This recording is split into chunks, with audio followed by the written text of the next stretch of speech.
Hey, Lisa. Okay, good morning, everyone. Welcome to everybody online and everyone in person. I believe this is our fifth working group meeting. And I cannot thank everyone enough for their investment in the study and their dedication to the study, whether at the working group level or many of our working group members are also on our subcommittee. But this is our final working group meeting. I believe we have had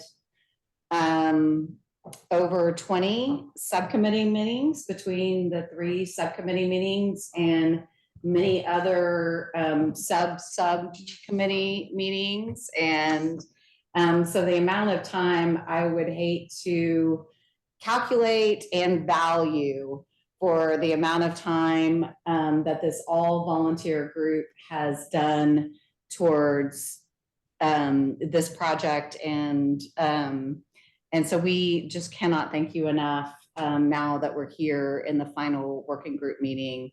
So thank you, thank you, thank you. We know that some people were delayed and we're going to have a little bit of individuals come in a little bit late today, but we're going to go ahead and get started so we can hopefully stay on task. So I guess with the thank yous, I think that's all I want to say, and the most important thing I can say, except for let me talk about,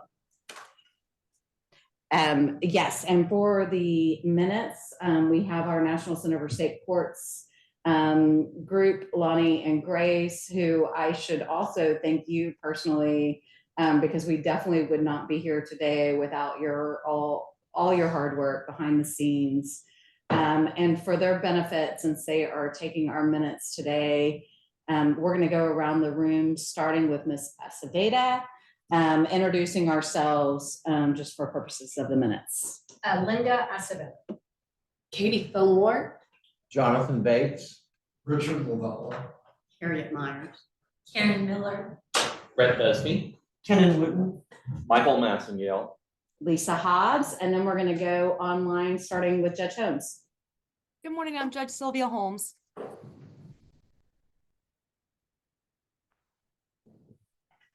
Susan Fortney. Craig Hopper. Ellen Lockwood.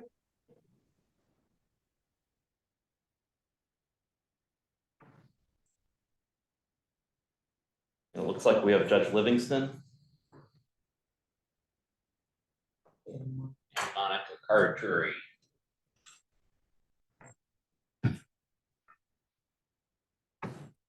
Okay, thank you. And Lonnie and Grace, you'll see people as they jump online. We'll try to let you know if somebody appears in person so that that can be reflected in the minutes as well. Kenan, I'll turn it over to you.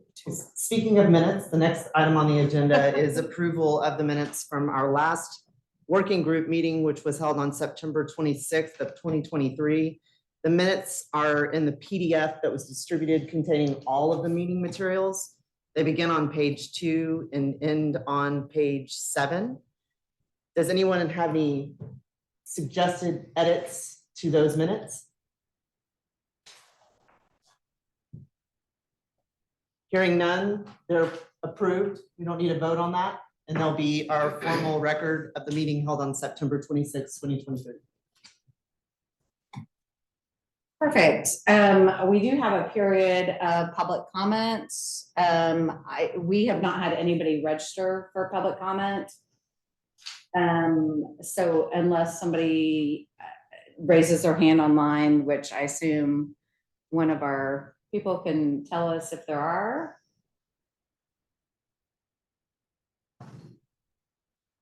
Okay.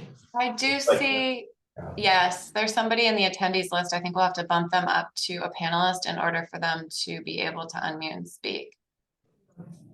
Sure, we had specified that public comments would be limited to 3 minutes, please.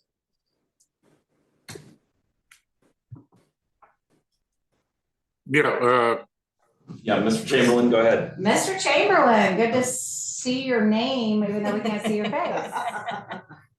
well, hi, Lisa. Good morning, everybody. Good morning. Get registered late last night because I was drafted into this late last night. But I am here on behalf of Texaboda, which is the Texas Board of Trial Advocates. I'm here for TADC, which is the Texas Association of Defense Counsel, and also on behalf of the Texas Civil Justice Roundtable. And I want to join everybody else. Join Lisa in thanking everybody on the working group for their service. We really do appreciate it. I know comments are limited to 3 minutes. I would just say that there's still quite a bit of concern within our respective groups about this. And it's pretty well, much of it's summed up in Quentin Brogdon's paper that I think that is among the materials or you have access to. Our groups do have concern about that. Principally the experiences in Arizona and Utah where they've, tried this in one form or fashion has been mostly occupied by, private equity funds, litigation funding groups, I think even hedge funds. So there's kind of an effectiveness concern here as well. And we still have some concerns about how this is going to be governed and how this is going to be regulated going forward. From our perspective over in the civil litigation field, we have seen kind of distant cousins of this in civil litigation, where corporations have got involved in directly providing legal services to their policyholders. And those are commonly known as staff counsel or commonly known as captive lawyers or captive law firms. And, we've been observing, these things have been around for decades, but for over the past 20 years, they really have not been successful. And for the most part, they've been really geared back over the years. So those are our general concerns on the civil litigation side. And again, we want to thank everybody for their service. May I ask a clarifying question, David? Sure. You said that there were concerns about this, and based on the comments that you made fleshing out those concerns, it's my understanding that the concern you're speaking to is the non-attorney ownership prong. Is that correct? That is correct, Penny. Thank you. I guess I'll follow up with question 2. You made reference to a paper from Mr. Brogdon. Yes. And I think I saw that there was an op-ed or some kind of an opinion piece that he published maybe a few months ago. Is that what you're referring to? It is. Okay. I want to be sure I wasn't missing anything. David, it's Yes. Brett Busby. Do you know if Quentin has had a chance to look at the proposal from the non-attorney ownership group? Judge, I don't know that. I haven't been able to talk to Quentin in the last 24 hours. I can certainly go do that, though. Okay, yeah, sure, that'd be great. I had sent an email to Charlie Hinkie, the chair-elect of Texaboda, back in February to suggest a dialogue on this and hadn't heard anything further. So I wasn't sure where things stood, but I appreciate your coming and making us aware that the concerns that Quentin shared are still where y'all are. And if there's any follow-up, once y'all have a chance to look at the materials from today on the non-attorney ownership subcommittee's recommendation, it'd be great to hear any more specific thoughts or concerns that y'all have. Yeah, and Well, I'll very- just, and David, I'll just also let you know that I did speak with Tim Newsom from the roundtable on Friday or Thursday of last week, and I made sure that the actual proposal from the non-lawyer ownership subcommittee was sent to Mr. Newsom, and he confirmed receipt on that. So you know, that has been circulated to your group. Yeah, Lisa, thank you for that. He did get that, Tim did forward that to me late last night. It is very detailed and lengthy. I did read it. I need to read it again 2 or 3 times, but yes, I can confirm we did receive that. Great. Thank you for coming today, David. We appreciate you as always, and your service to the bar. Thank you, Any Bob. other? Yeah, you. thank you. Any other public comment that we have in hand raising online? Okay, I think that's it.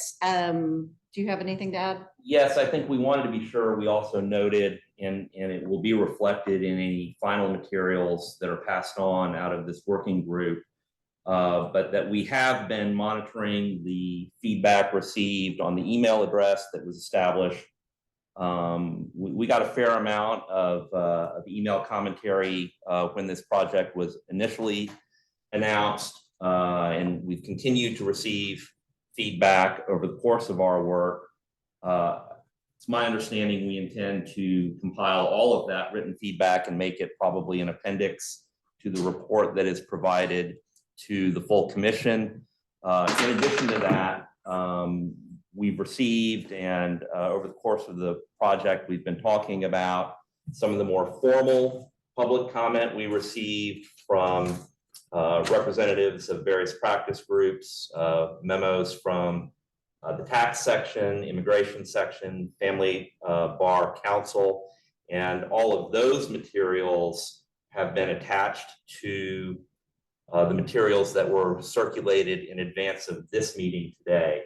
So that's all been shared with the working group and will likewise be referenced in our final report to the commission. That's great. Okay, so I think you're up first, Justice Massengale. And just so you know, everybody knows Sifuin last night from Japan. I don't know how he's sitting upright. Maybe go easy on him. No. Just kidding. All right, kick us off with your subcommittee report. No excuses. Thanks. Let me echo everybody's thanks and appreciation for all of the great work that's led up to today and all the input we've received. My task here today is to present to you the final work of the subcommittee that has been focused on the proposed non-attorney ownership of firms to provide legal services. Maybe let me put a finer point on that and say that the subcommittee has been working to prepare a proposal that is responsive to the request we received from the Supreme Court, which was a request that we study and propose how such a proposal might be implemented. And I think it's a good place to start from for me to just remind everybody of what that request was with respect to the part of the study I'm going to be specifically addressing. The court asked us to propose modifications that would allow non-attorneys to have economic interests in entities that provide legal services to low-income Texans while preserving professional independence. The commission should consider whether to recommend that these modifications be studied through a pilot program or regulatory sandbox, and whether modifications should focus on certain services for which there is a particular need. So that is the task that our subcommittee has been working on, providing a recommendation for this group to pass on ultimately to the full commission. I want to take one moment to talk a little bit about our subcommittee process because as will likely be apparent, each of the subcommittees have approached the project in somewhat different ways, I think, you know, as has been appropriate to the people on the committee and the different tasks that we've undertaken. And I want to sort of maybe start by referencing the fact that some of the feedback we've gotten has expressed some, let's say, confusion or lack of understanding about exactly what would be accomplished or what kinds of legal services would be contemplated, or you know exactly what this would look like.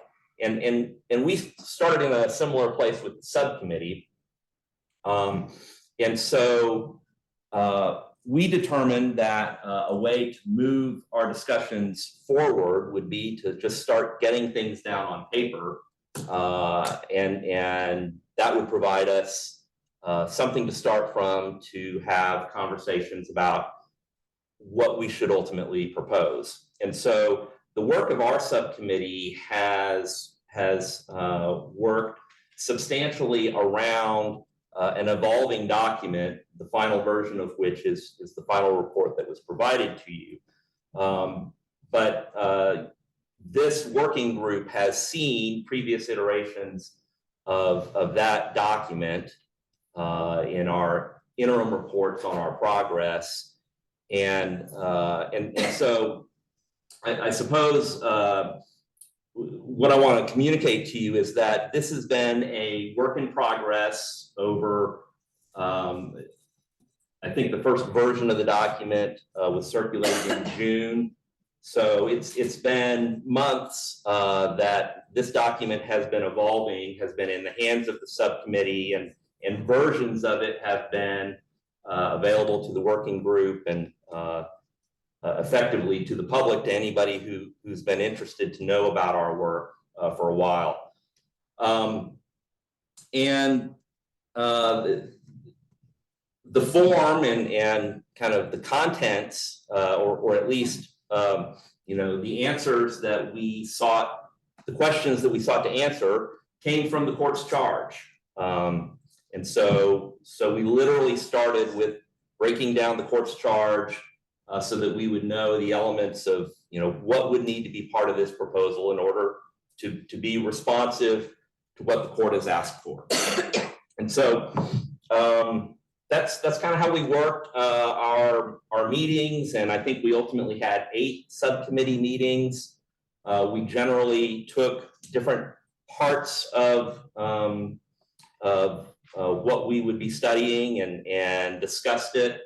The document evolved over the work of the subcommittee to incorporate the feedback that we received from within the subcommittee and outside the subcommittee, to reflect ideas as they evolved. And then ultimately, the subcommittee has approved the report that you received as our final report, as the result of the study and the discussion that we've been having over the course of the year. Let me also start with sort of a high level of overview of what we've proposed as the modifications that would be responsive to the court's request. Of course, the overriding concept, and one that we have consistently sought to weave throughout our proposal, is the idea that all of this is being proposed for a specific purpose, and that is to expand access to civil legal services among low-income Texans. There's a number of important concepts that can be unpacked there, but we continually come back to that touchstone I believe you'll see that it is woven throughout the proposal that we've shared with the working group. And it's important to keep it front of mind, and we've tried to design a proposal that would ensure that it would remain front of mind for purposes of anybody who wants to form a firm and provide services under this exception to the existing rules, and for those who would be regulating these firms. So the purpose is to expand access to justice for low-income Texans. That means that the services that would be provided by the firm have to be the kinds of services that would be needed, generally speaking, by low-income Texans. And so an important component of what we've proposed is that any firm that wants to seek authorization to operate under the exception that we are proposing would have to describe with particularity exactly what those proposed legal services would be.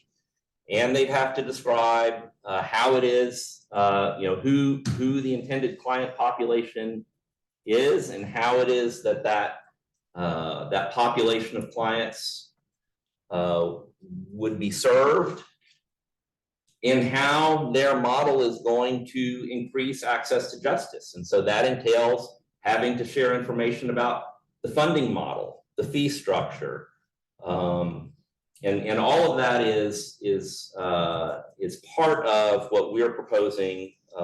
Would have to be part of a proposal to provide services under the exception. Now, I guess I've gotten this far into speaking without mentioning Rule 5.04. Rule 5.04 is the main barrier to firms that have non-lawyer ownership providing legal services. That's generally prohibited under Rule 5.04. That is a traditional rule regulating the legal profession in the United States. It has been modified in a couple of jurisdictions, but traditionally the main justification for Rule 5.04 has been protection of attorney independence.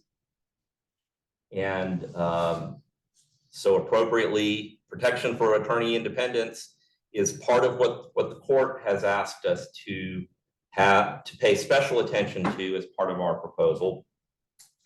I think the concern for attorney independence stems from the idea that if you have non-lawyer owners of a firm and they are concerned about maximizing profit or running a firm or providing services with the idea of maximizing profit, that the ethical duties of a lawyer to a client might somehow be compromised, that an attorney providing the services employed by a non-attorney may find that she has to choose between providing the loyal, independent advice to a client versus some obligation to an employer. And so traditionally, firms providing legal services for profit have been prohibited from having any non-lawyer ownership. To respond to the court's charge, we are proposing a pilot program that would allow, on an experimental basis, firms to operate under an exception to Rule 5.04. These firms would have to submit an application of the kind I was describing earlier that would provide a lot of information to enable evaluation of the firm and its fitness to provide services. And so to do that, of course, you need a regulating entity of some kind. After some consideration, our subcommittee is proposing that regulation be entrusted to the Judicial Branch Certification Commission. That is a pre-existing entity that's attached administratively to the Office of Court Administration. There are pre-existing statutes that empower this commission to do exactly the kind of regulating that we are contemplating. There's pre-existing statutory authority for the court to assign this responsibility to the JBCC and to establish rules for the JBCC to implement. Under that existing structure, there is an opportunity to form an advisory board, which seems like it would be very appropriate to this situation. And so it is contemplated that under a regulatory scheme under the JBCC, part of that would entail appointing a regulatory board or an advisory board, presumably mostly, if not all, consisting of licensed Texas attorneys. And I certainly think it would be appropriate for there to be some minimum threshold of licensed Texas attorneys to be part of that, but it's hard to contemplate that you would form this advisory board without that, but certainly that would make sense. And then the JBCC would be empowered to promulgate its own rules and regulations for how it's going to evaluate the applications to provide the services. And so as our proposal is structured, there would be two tiers of regulation or rules. There'd be a top level rule, and we've proposed language as a starting point for what that rule might look like, that establishes the program, that creates the exception to Rule 5.04, that delegates to the JBCC the duty of regulating this program, that emphasizes that its purpose is to promote expanded access to justice for low-income Texans.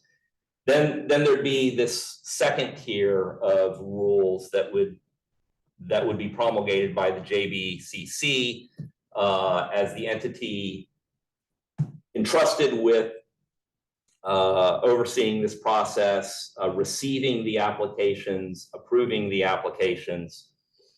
I think it's very important to this proposal that as we've structured and proposed it, firms that seek authorization to provide services under the exception Rule 5.04 would not have a blank check to do whatever they want, provide any kind of legal service they want to once they receive that authorization. The authorization would be limited to what they have proposed, the legal services they've proposed to provide, and the legal services that they've been approved to provide. So it's certainly a possibility that that the regulating agency could say will allow you to do X but not Y, approve some but not all of the services that an entity proposes to provide.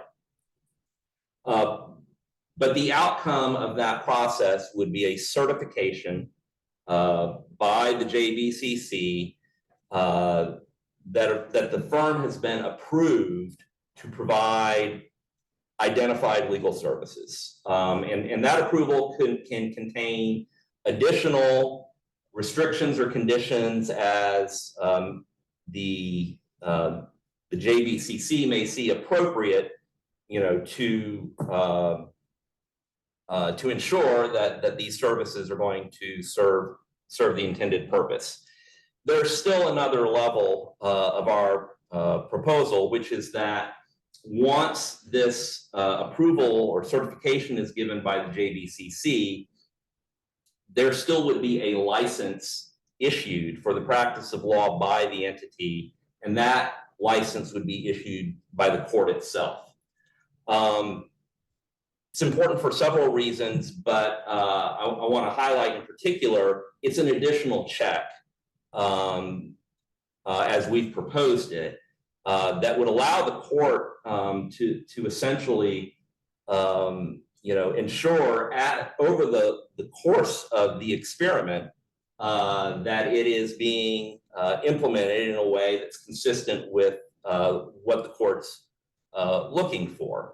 I think we all contemplate that the rules of the JVCC likely would be modified over time as they gain experience with the applications they're receiving.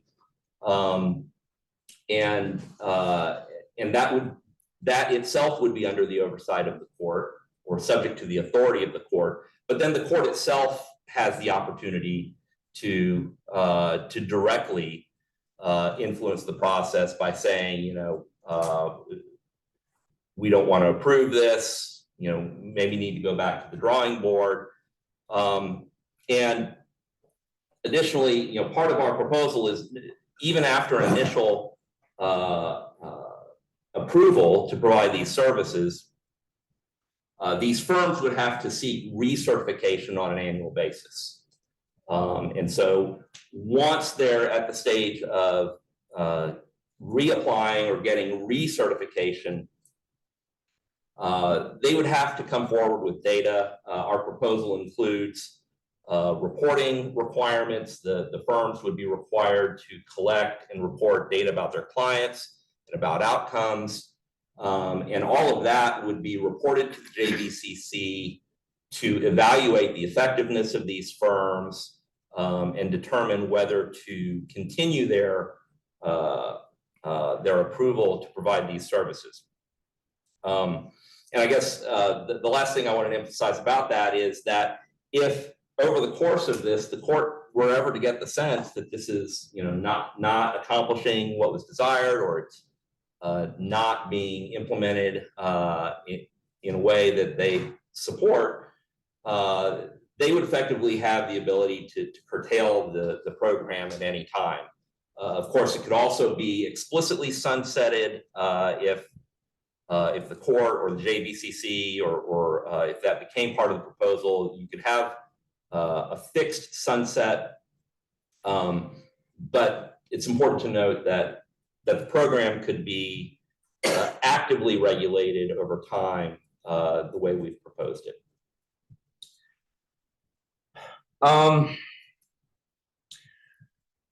So a lot of what I've just described to you has been part of what we've been studying, and I think what I reported to you at our last meeting. We have had 2 subcommittee meetings since our last working group meeting. I carried back some of the really good feedback that I received from the working group, and a lot of that feedback has been incorporated into our report. We have had further engagement with representatives of the family law bar since my last report to the working group. And we fairly recently got a written report from the family law bar, which is attached to the final report. The other kind of major discussion that we've had since the last working group meeting was discussion about how to ensure that service to low-income Texans is being prioritized. One way that we've discussed accomplishing that is by emphasizing, and I think this was responsive to a lot of the questions and feedback we were receiving, but emphasizing that our expectation is that the JVCC would function as an active gatekeeper. That it's not sort of a process of box checking that we're contemplating to see does this proposal sort of check the boxes of what we're expecting to see for a proposal that we then rubber stamp and pass on. We expect that the people who will receive and evaluate these proposals, will be reviewing them for whether, in the judgment of the JBCC, they think that that these proposed services actually are going to provide a service that's needed by low-income Texans, provide it to them at no cost or low cost, such that access to those services will actually be expanded by the proposal. Another thing that we discussed since the working group meeting was, and this I know will be a subject of discussion probably over the course of the day, but when we talk about low-income Texans, there's a question of who we're talking about, or where you draw a line in terms of whether that concept is being used as a criteria for whether you're eligible to be a client, or whether you're using that term as a basis for evaluating the effect of the program to see, define it in terms of who we are looking to see, whether they have realized the benefits of this service, or if, so I think the most important takeaway, and something that I asked the subcommittee to consider is there any reason, for purposes of the non-lawyer ownership of firms proposal, would we define low-income Texans any differently than we're going to define low-income Texans for the other parts of the study that we'll be talking about, the paraprofessional proposals? And at least within our subcommittee, we've not developed any reason why there would be, different standards of low-income Texan for these different parts of the proposal. And so I think from the perspective of our subcommittee, we're effectively agnostic about how that's defined. It should be defined the same across the proposals that are coming out of the working group. We did talk about what the range of those definitions might look like, mainly in reference to federal poverty guidelines. And we had a discussion, like I think was had in this working group at its prior meeting, and I think at the subcommittee as well, about whether it's appropriate to draw that line in the neighborhood of 125% to 200% of federal poverty guidelines, which places it in general alignment with legal aid programs, versus the idea of reaching a wider population of people who are recognized as having difficulty coming up with money necessary to hire lawyers when they have an important legal need. And so some advocate for a broader scope of 300 to 400% of federal poverty guidelines being a number that would serve the cause of expanding access to justice by making the services available to a wider scope of potential clients who, for whom it's a financial hardship to hire lawyers under traditional models.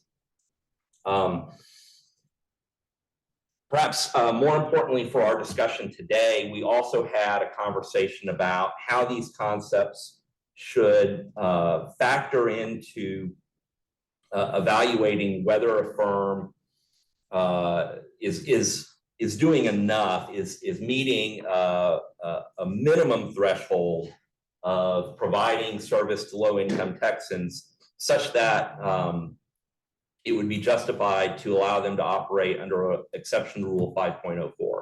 And what I mean by this is, and I think this is this may have also come up in some way in the last working group meeting.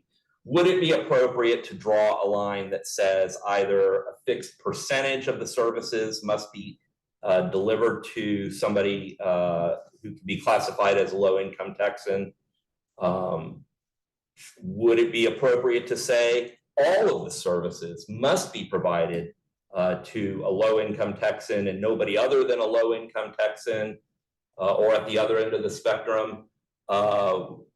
Should there be no fixed line about that, but instead should it be left to the discretion of the regulating entity to evaluate each proposal on an individual basis and make an assessment of whether the proposal adequately serves low-income Texans and would expand access to justice to justify operating under the exception? That is something I would like to hear input from this group, because I think it's not something that the subcommittee reached consensus about, but it's something that I think needs to be part of what we recommend to the full commission. And so as we move into discussion, that is something in particular I would like the input from this group about, and I hope at the end of this discussion, I hope we can form some consensus about what to recommend to the full commission on that score. Just see if there's anything else of an introductory nature I wanted to be sure to mention before I open this up for discussion. I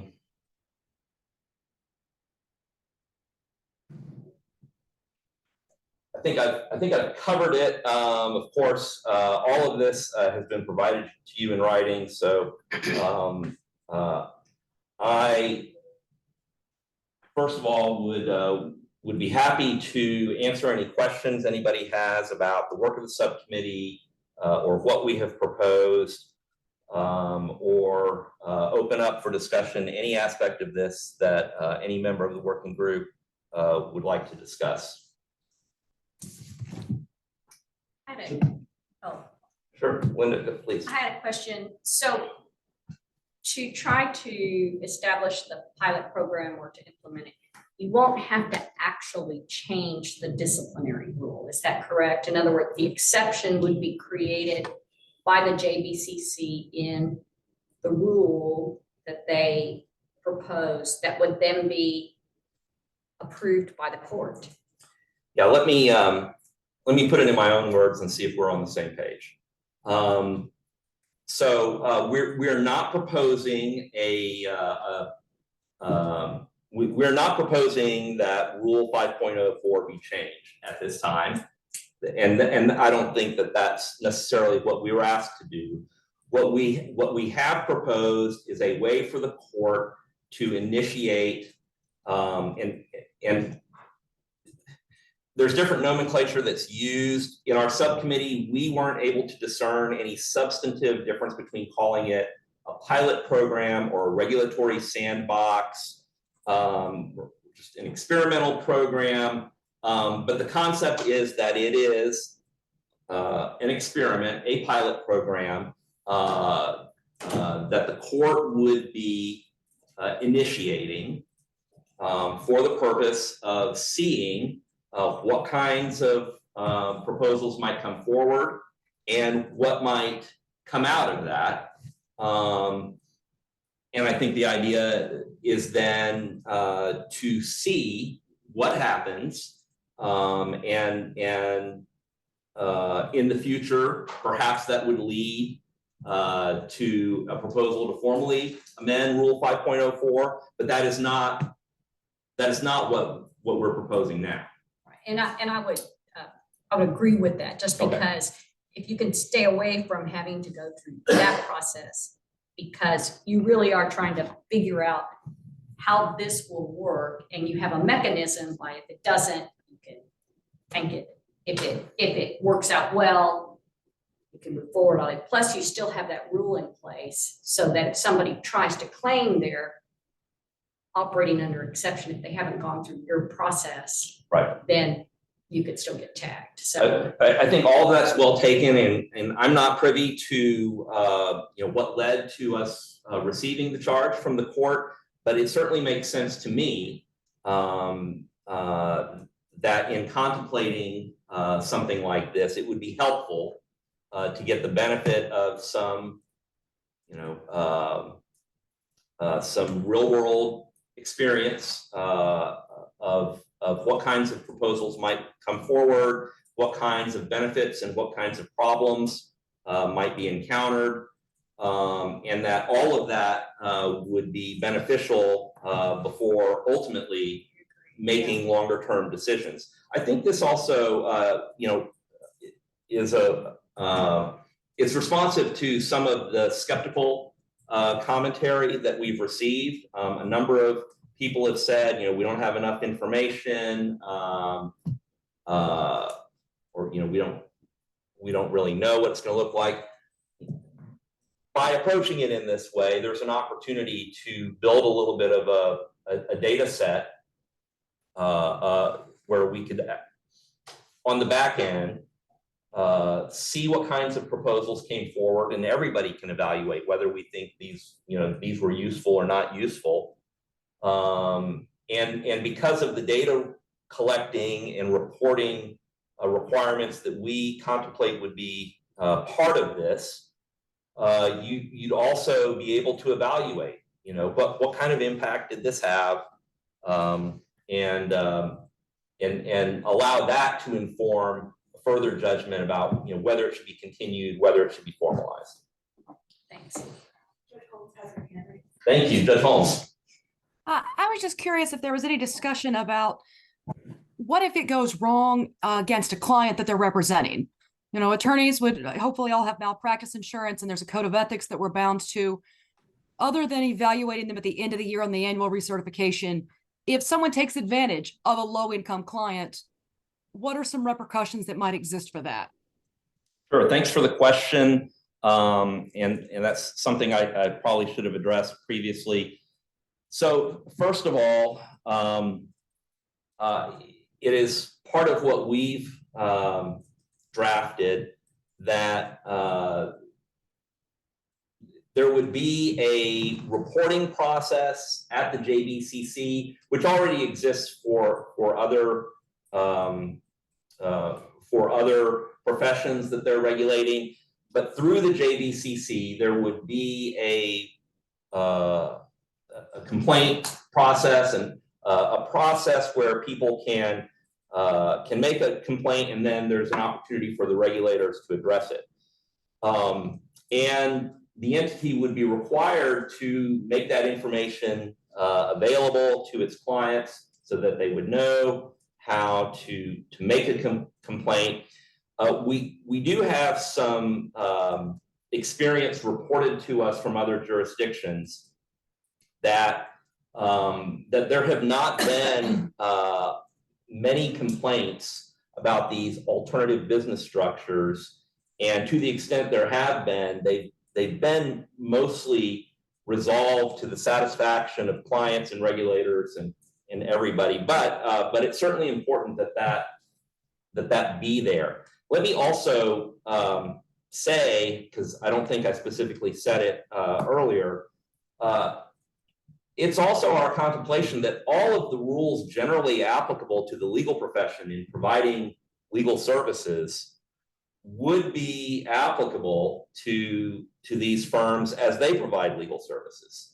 And one of our proposals is that the firms would be required to have a Texas licensed attorney who is designated as a compliance officer, or use other terminology if you want, but there would be an identifiable Texas licensed attorney who is responsible at that firm to ensure compliance with ethical standards.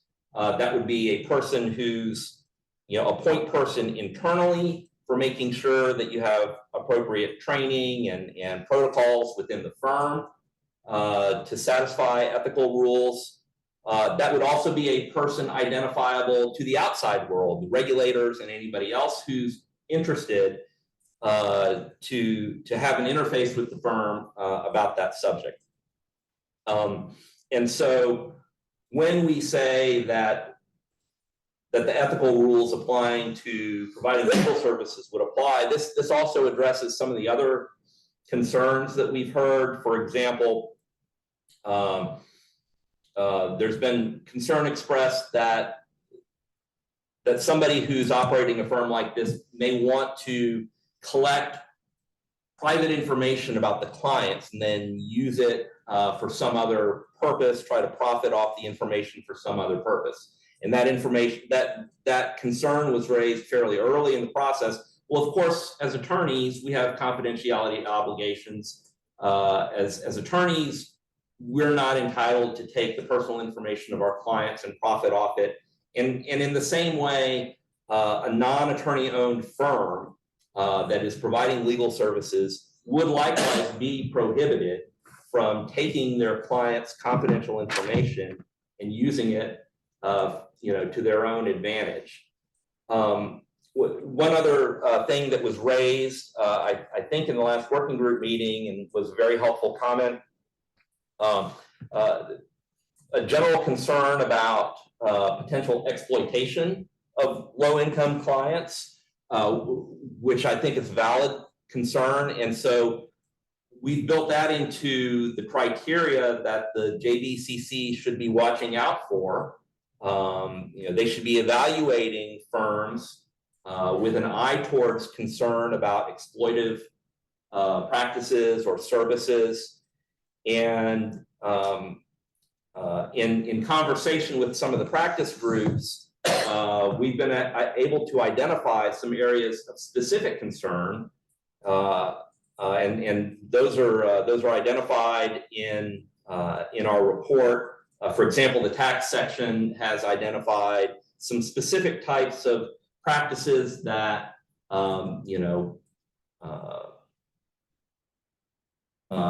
services offered by maybe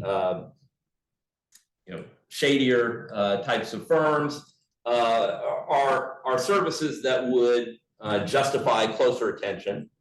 And I think that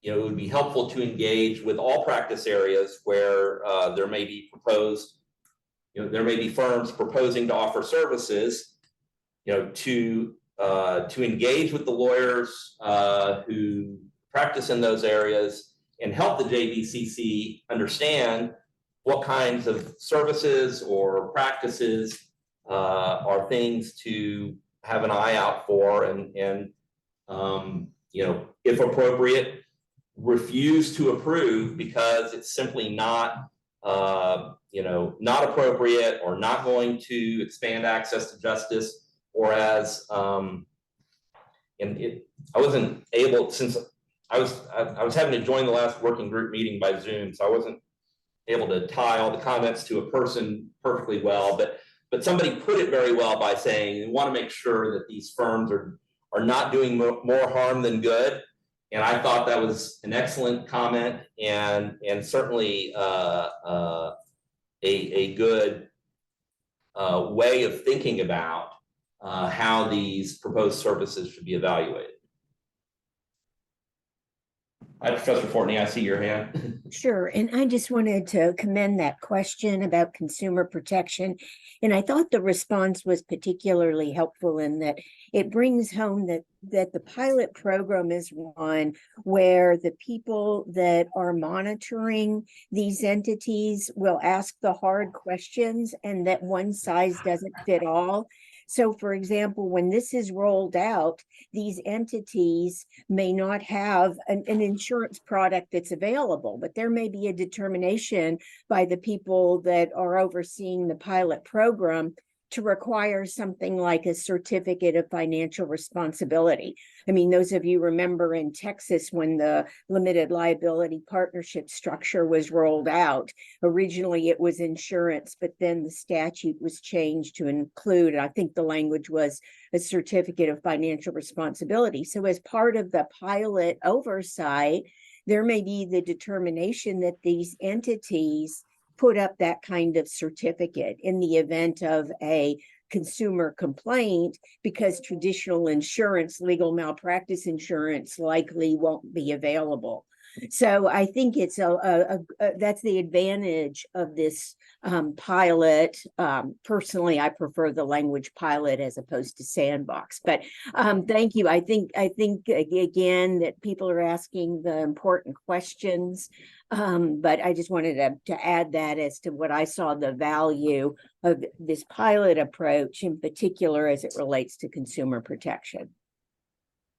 Thanks, Professor Fortney. And if I can follow up with you, over the course of working on this, I know I've encountered some confusion about the term sandbox. That's not a term that I think everybody is familiar with. Is there any other reason why you prefer pilot? No, I just don't like sandbox. Okay.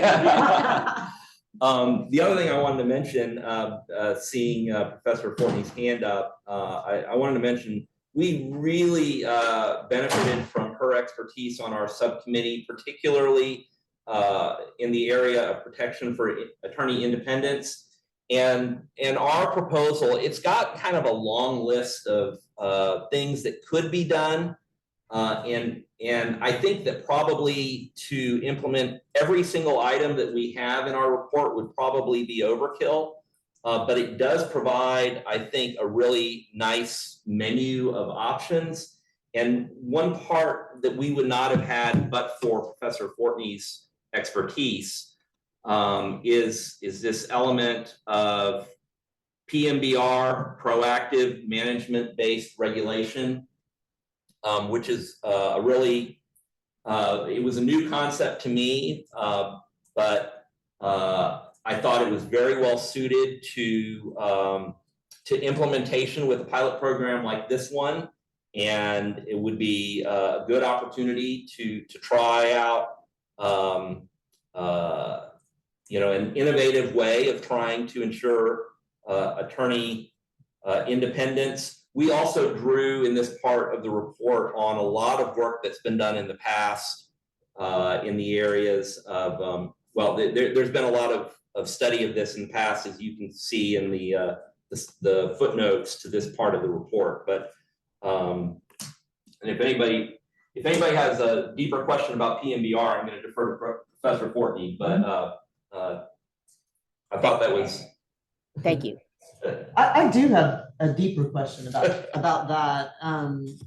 As I hear concerns about or perceptions about what's happened in other jurisdictions, a question that comes to mind is whether this proposal with components like PMBR, by way of example, provides more consumer protection safeguards than we've seen in other jurisdictions. And if so, if you all can kind of flesh that out a little bit so that when we hear concerns about what's happening elsewhere, we can explain the safeguards being taken to avoid similar risks if this program were to go forward as envisioned. So I can just comment on the value I see of something like a PMBR component is that it really focuses more on what is called, the ethical infrastructure of the entities. So you really are requiring the entities to go through a kind of self-examination process as to what they're doing with respect to their policies, their procedures on matters such as conflicts of interest or confidentiality. And so I think instead of just cutting them loose, it's this idea of having them on some periodic basis examine what they're doing against what may be considered these principles of ethical practice.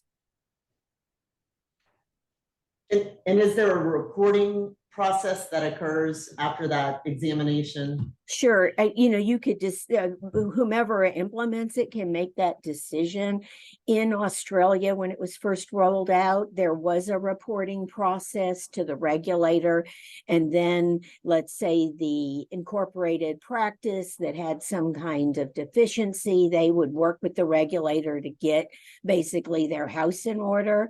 When the version of it that's used now in Illinois and the voluntary program in Colorado, there's no reporting out. So I think it would be a matter of determining just how you want to design the program. The other thing that I thought was noted in the report that would have to be addressed is, if you have at least as far as some kind of report, some kind of documentation, you may want to address the whole issue of protection and privilege. And so in Colorado, for example, we got the court to carve out protection for any kind of documents that are actually developed, even if they were just kept internally. Because as you know, particularly a firm that does legal malpractice defense, people don't like the documentation that maybe indicates that they've been deficient. And then maybe zooming out from that, let me pick up on another part of what I took from your question, Kenan, and that is, I think there's a lot of distinctions that should be drawn between what we have been studying and proposing and what is happening in other jurisdictions. My understanding is that Utah and Arizona do talk about expanding access to justice as part of the justification for the reforms that they've enacted. But they haven't made it the centerpiece that we understand the court to be asking us to make a primary focus of what we're doing. And in particular, Utah and Arizona, do not embody any element of focusing their program or limiting their program to services that are expanding access for the low-income population. While that is front and center and throughout our proposal, very, very important. And so when it comes to a question of, who would be interested in providing these types of services, what kinds of firms or providers are we talking about? Well, if it's not a service that's going to be a service that's needed by low-income individuals, it's not going to be a service that's going to be approved. And so, to the extent we're talking about big tech, hedge funds, what did we hear? Private equity, litigation funders. What I would say is it seems unlikely that this is the area that they're going to want to come make their investments in. But if they did, if somebody in a private equity shop or if somebody at a big tech firm had an idea that would help low-income people get access to legal services that they need, I personally wouldn't want to rule them out. If they've got an idea that's going to expand access to justice, I don't see why we would exclude them just because you could characterize them as big tech or private equity or anything else. Richard? Yeah, I have, I was open to the notion of non-attorney ownership. But I share David's concerns, especially when you talk about private equity and hedge funds. And I can only speak to what's happened to people with disabilities, is that the hedge funds and the private equity firms have moved into the delivering healthcare to low-income individuals. And there's a lot of residential and Medicaid programs. And what they've done nationally is that they've gutted services. And they've cut back on staff and the quality of the services have gone down. And so I'm real skeptical about those types of entities getting into this business. And then I'm just, as we start thinking about what type of legal services will they provide? And I think what the professor mentioned, but I think the biggest issue is the conflict of interest that all of us as lawyers have to consider when we're representing clients.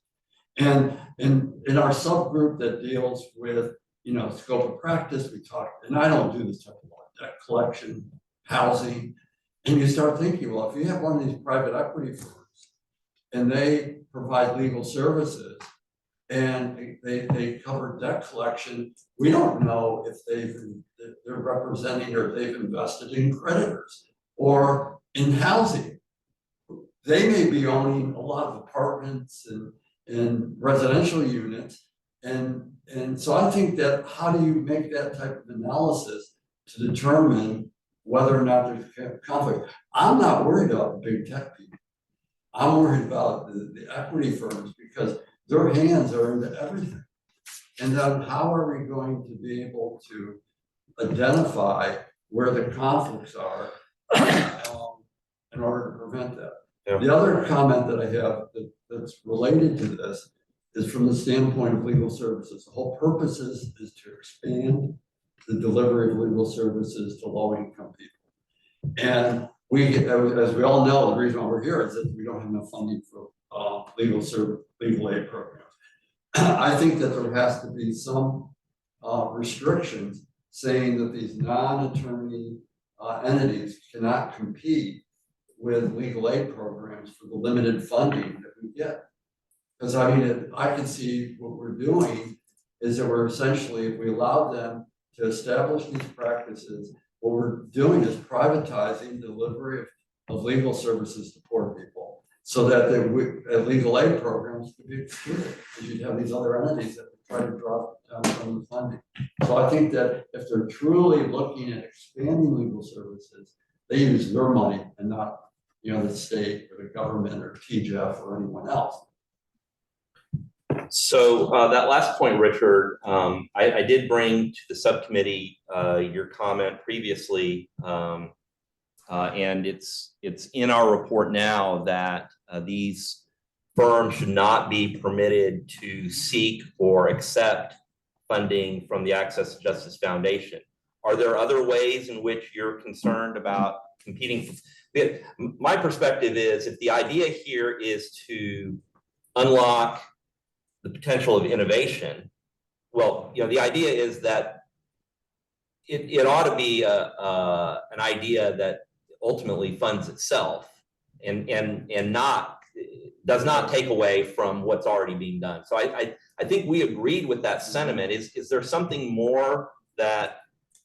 I think we're funded beyond TGF. I would think any type of governmental, federal, state funding that is used for legal services. And we have folks with the legal services program. I mean, I get funding through the feds dealing with disability issues, which I don't think they qualify for, but for legal aid programs, they might. So I'm not sure.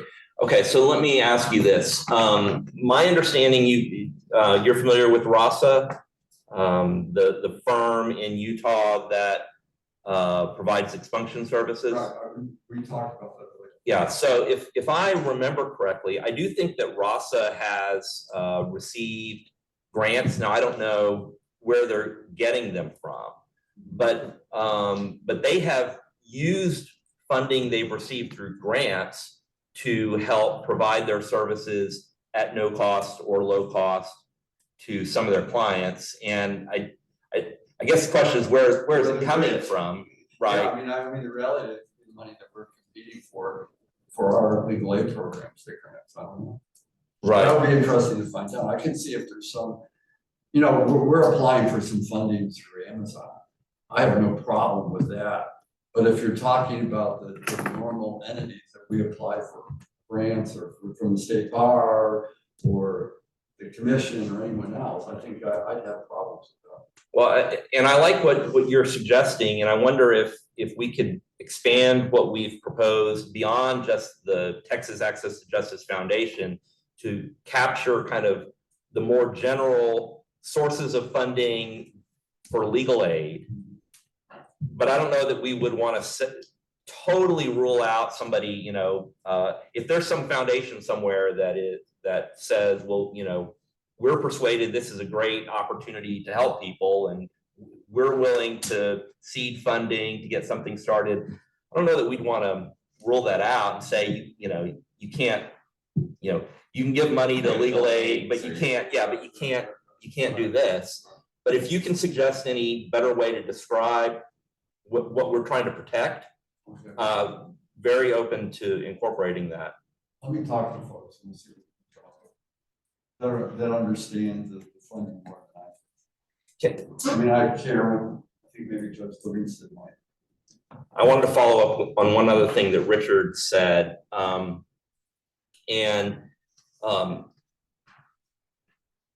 We've heard the concern about private equity and its impact on healthcare mentioned.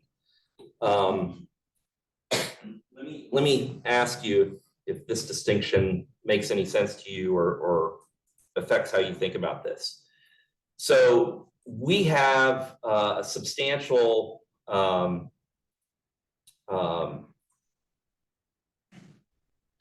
we have public funding of healthcare. And so services that have been available and that are funded by the government. And when you describe public or private equity kind of coming in, it's changing the nature of a service and a benefit that already exists. And I think of what we're talking about here as being fundamentally different in the sense that we're identifying people who, if they're not able to access legal aid, and that happens for a variety of reasons, but if they're not able to access legal aid and they don't have, there's not a civil right to counsel, they are either forced to represent themselves or forego any kind of help at all. And we're trying to fill that gap by facilitating another kind of legal services that weren't there before. And so in that sense, I mean, I could see how you could look at it from the outside and say, it may be a lesser service than what you would get through a traditional model, hiring a lawyer by the hour or on a fixed fee basis. But on the other hand, it may be creating something that just wasn't there before. And even if it's not perfect, it may be better than somebody who doesn't have legal training or really have the ability to fend very well for themselves. It gives them an opportunity for help they wouldn't otherwise have. Is that a helpful distinction? Well, I think it depends on what, and I think your point is well taken, because there is public dollars in healthcare that they are going after, and they're capitalizing on that. I'm just worried that their motive is to make profit. It isn't to provide services to low income people. And that's being real honest about it. And so I think that you're right. There isn't a large source of money that they can come in and siphon off for their own benefit. But I think the other part of it that I'm more troubled about is that we don't know who they are. That they're large corporations or large private equity, they're investing in everything, that there may be conflicts in there with, creditors or housing or even healthcare. I mean, we do a lot of healthcare work. And Would requiring like some kind of disclosure at the application process of the non-lawyer owner? How would you do that with equity? I mean, I'm just saying, I don't deal in that world, so I don't know. But my understanding is that they're in almost everything. I mean, a lot of stuff, and so I don't know how you do that. I think you could have a disclosure maybe, and we ask about it. The other interesting thing to your point about is it degrading the quality? The data from Utah and Arizona seem to suggest not, which is one reason to, that they've done it as a pilot project to try to gather that data.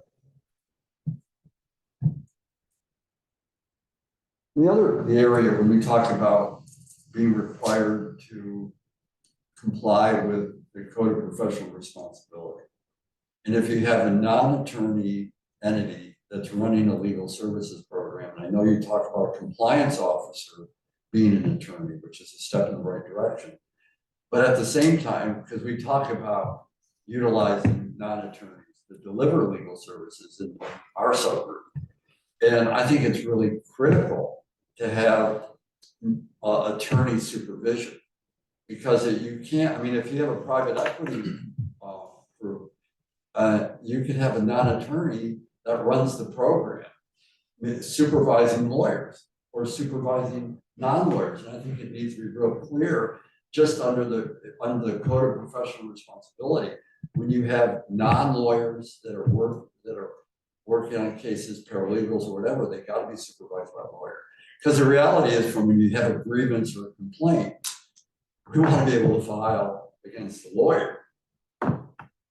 Right. For malpractice or a grievance or whatever. So you need to make it real clear that they can't have non-attorneys making those decisions in cases. Right. And you could also file against the entity, right, under this Sure. proposal.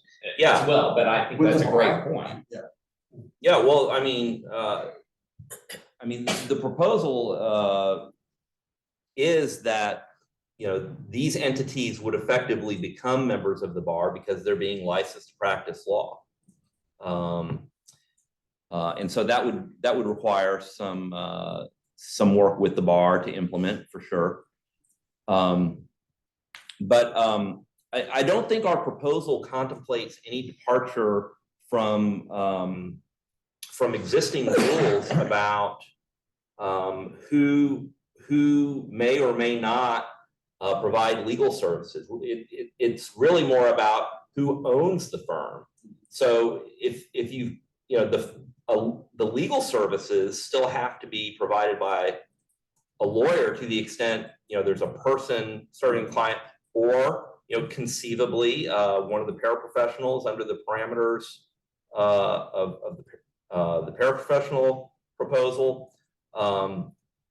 But I don't understand our proposal to kind of sort of unleash firms to go have people who are not lawyers doing things that, you know, non-lawyers are unable to do. Now, I mean, you could have non-lawyers, you know, building a website, and, you know, to the extent that you're building a website that's facilitating providing a legal service, certainly, you know, you'd have to have lawyers involved in designing that service. But Jonathan had his hand up. Sure. Okay. Well, first of all, Justice Massengale, I would like to thank you and your committee for what is obviously a great amount of work that you have done. I would like to thank you and Justice Busby for the time that you spent. And for those of you on the working group, it was probably pushing 2 hours that they spent on the phone with family law leaders, listening to our concerns and complaints. And I thank you for also receiving the written materials from the family law section. And I'll refer those of you on the working group to page 104, where the memorandum and other thoughts from the Family Law Council are included in the materials. So thank you very much for all that. I certainly recognize that this prong is the assignment that we were given from the Supreme Court to look at this subject matter. So my comments are probably more for Justice Busby than they are for Justice Massengale, since Justice Busby is part of the germination of the idea behind and the one who authored our mandate. So as you know, Your Honor, I am a family lawyer, and I am here today speaking for the 31 officers and council members of the family law section of the state bar. Also included, I know that I'm speaking for at least a dozen past chairs and all the family law judges who serve as liaisons and are otherwise involved in family law section committees. The family law section is very much in favor of helping Texas low-income people. The family law section did the most pro bono work of any section in the bar for so many consecutive years that the bar stopped giving the award they used to give because it always went to the family lawyers. As you know, the family lawyers, we fall into the group that was described by Justice Massengale using the word skeptical in terms of this prong of our assignment. You know, from our working together, that we don't feel the same way about the paraprofessionals, and we see that that is something that can very likely accomplish what is intended in terms of helping low-income Texans in the manner in which we've recommended from the scope of practice committee. I can tell you that for all of those lawyers who are in leadership of family law, who represent lawyers across the state, in urban markets, in rural markets, one thing about our practice area is we're representing husband one day and wife the next day, and we're on the good side one day in terms of family law facts and bad side the other. We're not one side of the subject matter. And to get our group of people to unanimously feel the same way and to very strongly feel the same way is an unusual thing. And I'm here to report to you that that's how the family lawyers feel about the subject of non-attorney ownership. We don't see a potential upside for it. We only see potential downside for it. We understand the anecdotal references to the RASA program and the suggestion that there may be an adult name change that might potentially benefit. But it is the position of the family law community that there are only a few name changes that are done relatively a year across the state, and that the potential for harm versus the potential for some benefit is not equal. And as a group, we can't come up with any ideas for where innovation may come in and do something that would help low-income Texans, as opposed to with the paraprofessional project, where we can very clearly see that and get behind that. So I would just point out also, without going through them, that there are a number of recommendations in the memo in the event the court is persuaded to go forward with this. Well, if that is the case, then what do we recommend? And it is the recommendation of the family lawyers that the regulatory body target this 100% towards low-income Texans. And if that were the case, that may eliminate a lot of the concerns that exist, because family lawyers want to help low-income Texans. We're concerned about the things that we don't think will help low-income Texans. And I'd also point out, although I'm only speaking for family lawyers with my remarks, it appears to me, just as a member of this group, that I don't see any sections of the bar that are in favor of this. I think pretty much far and wide, the lawyers of the state of Texas think this is a bad idea. And I appreciate you hearing my comments. I appreciate your sharing them, Jonathan, and I took the report very seriously, as I hope you feel like I have all of our discussions. And I did have a couple of questions for you, if you don't mind, about the report, because I've been studying it. Absolutely. It seemed to me sort of the first point was that access to forms is not the problem, that there's good access to forms, but that justice, of course, requires more. And I think we all agree on this, that would also include educating and advising a client regarding the client's individual family law issues, to use the report's words. And I think we all agree on that as well. The main concern that I saw, and if I'm missing something on this, please let me know. But the main concern that I saw about why the section felt like non-attorney ownership would not do that, not achieve that sort of education and advice for a client regarding the client's individual family law issues, was sort of encapsulated in this section, although it crops up in several places in the report, where it says, to be profitable, non-law NLOs will not offer individualized legal advice from lawyers like private law firms. They must seek ways, almost certainly through technology, to offer a substitute for individualized legal advice and undercut the existing legal market. Legal advice derived from artificial intelligence and algorithms would jeopardize clients. And I certainly, I think, as Cindy Tisdale's group that she has looking at AI can attest, that's certainly a significant concern. I'm not familiar that the firms that are in the pilot program in Utah and Arizona are using AI or algorithms to provide legal advice. My perception was more that there are, for the companies that are using websites, they're using that as sort of an intake and data gathering process, that then the data is presented to an attorney or perhaps a licensed paraprofessional under the other part of the program that you spent so much time on, helping us understand what might work there. And then it is those people that are the licensed attorney or the licensed paraprofessional that are providing the legal advice. And so I guess one thing I'm wondering is if this proposal were to restrict the provision of legal advice to attorneys or licensed paraprofessionals, does that address that concern? Well, I think it would seem to me that then what you're basically doing is you're talking about software that runs your office and helps you facilitate all the things that we have in all our practice. Right.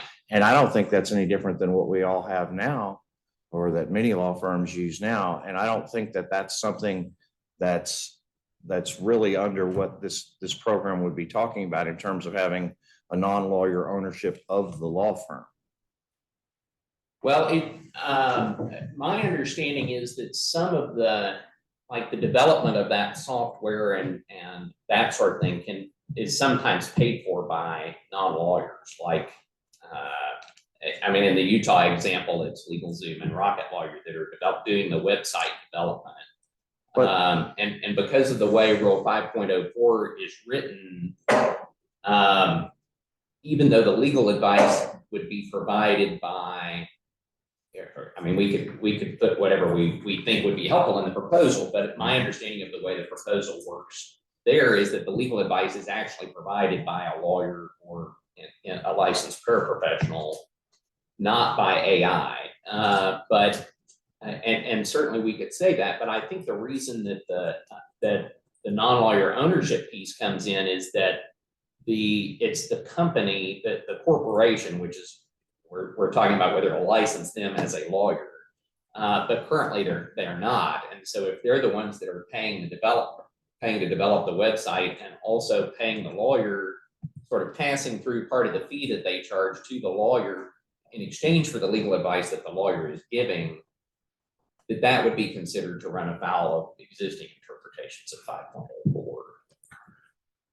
Well, to go back and directly answer your question, if you could include those statements, that would be helpful. Okay.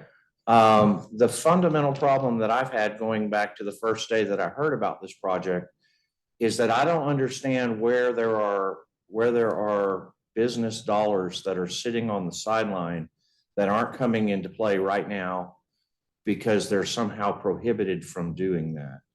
We have a lot of companies that invest in various legal aid or other programs because they are minded to do good in our society. And those entities are able to do that now. I don't believe that there are entities that are prohibited from putting dollars in that they want to put in to help low-income Texans. I think any dollars that are going to come in are going to come in motivated by a profit margin to go to what was previously mentioned, and then that's where the concerns open up. So our thought is before we open this up, there needs to be something that we can perceive, that we can identify this might be a good thing in a good area where this could help people, and we just don't see it. Yeah, I mean, I think that's why it seems to me the data shows from Utah and Arizona that there are organizations that have been coming in that weren't committing their dollars already. So, but to the concern that the services won't be individualized legal advice, it seems like that could be addressed, which seemed to be the primary concern that ran through the memo of why we wouldn't do it at all. I was just wondering whether we could address that by saying potentially that, you know, all the legal advice has to be given by a lawyer or a paraprofessional. I think that would be helpful whether or not it addressed it. I mean, I think that we feel that the legal advice should come from a family lawyer.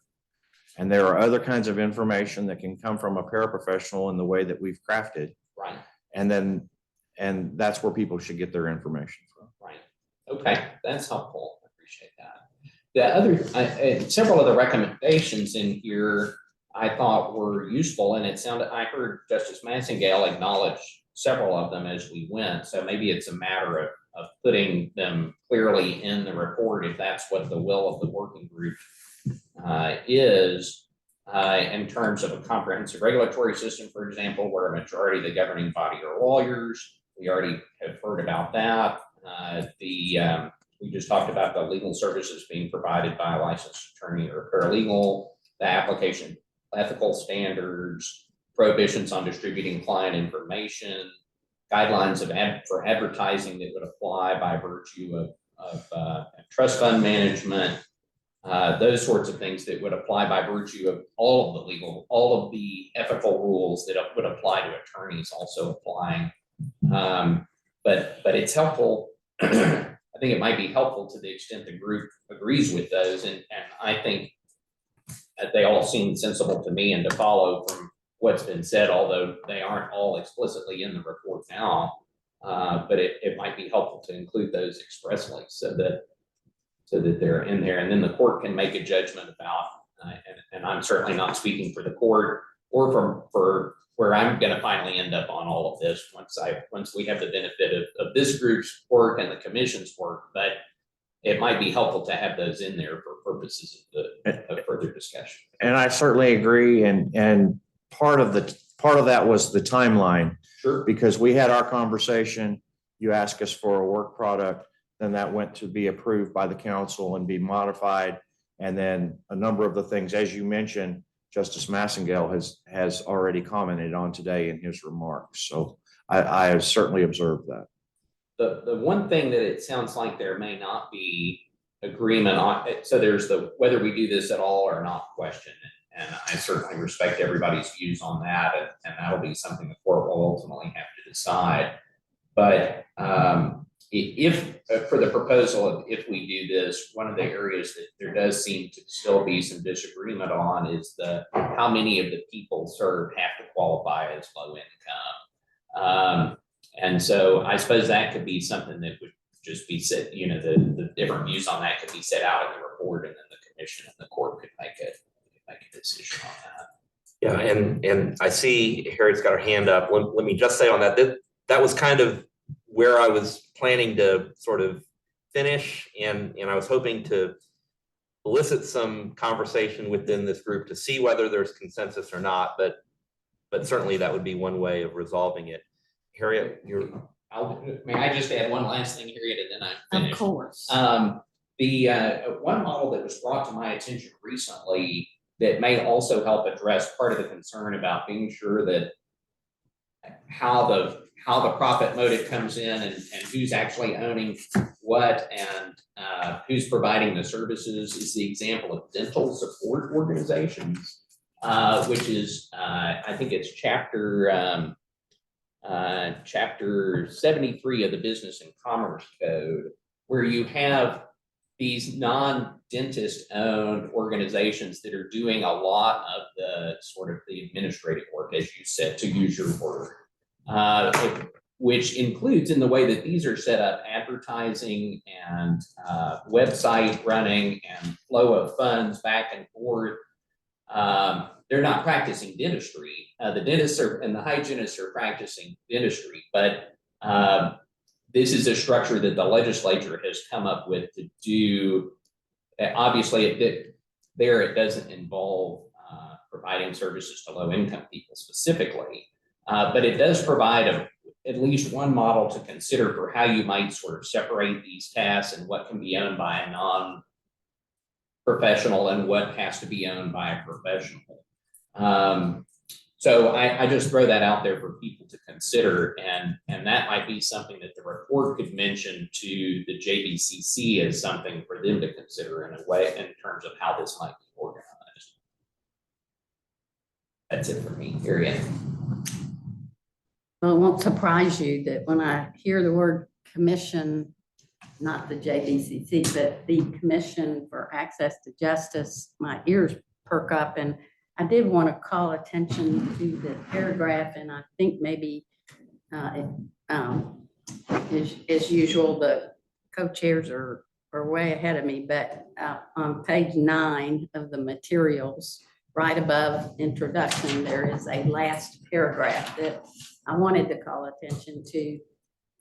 First, adding my own, I am totally amazed at the contributions of people around the table, as well as people on the screen and those that were not able to be with us, including our interim director. And just we can't thank you enough for trying to address what is a huge issue for our state. And we're lawyers, and we have the fiduciary duty for the system, and in part, and we ought to be doing what we're doing. But that paragraph says the working group and ultimately the Access to Justice Commission should adopt a standard for defining the low-income Texans to be served, as well as a framework for evaluating whether approved entities adequately increase that client's population's access to free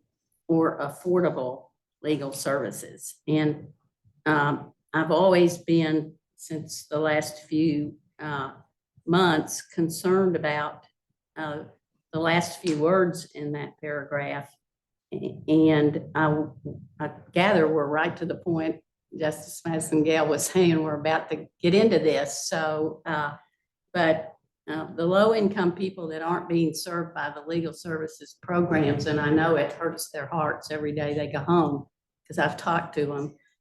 There are so many people who are not served by the programs who do qualify for legal services. So I do hope that we can have a discussion of defining who are the low-income Texans we're trying to serve by this proposal. And then I always think if there's only one kind of legal services that the clients of legal services can afford, and that's free. So I do not know what affordable legal services means or how it's defined. And I think it would help this program if we could discuss and consider what do we mean by affordable legal services, and to whom do those go, and how is this particular program supposed to address that? And I also don't, just finally, going on too long, but I don't think the commission can adopt a standard because it's not ours to adopt. I think that is going to be, we can make a recommendation of a standard, but I don't see the commission as either defining low income. We can make a recommendation, but that's going to be made by somebody else, I think, that has legal authority to do it. And also exactly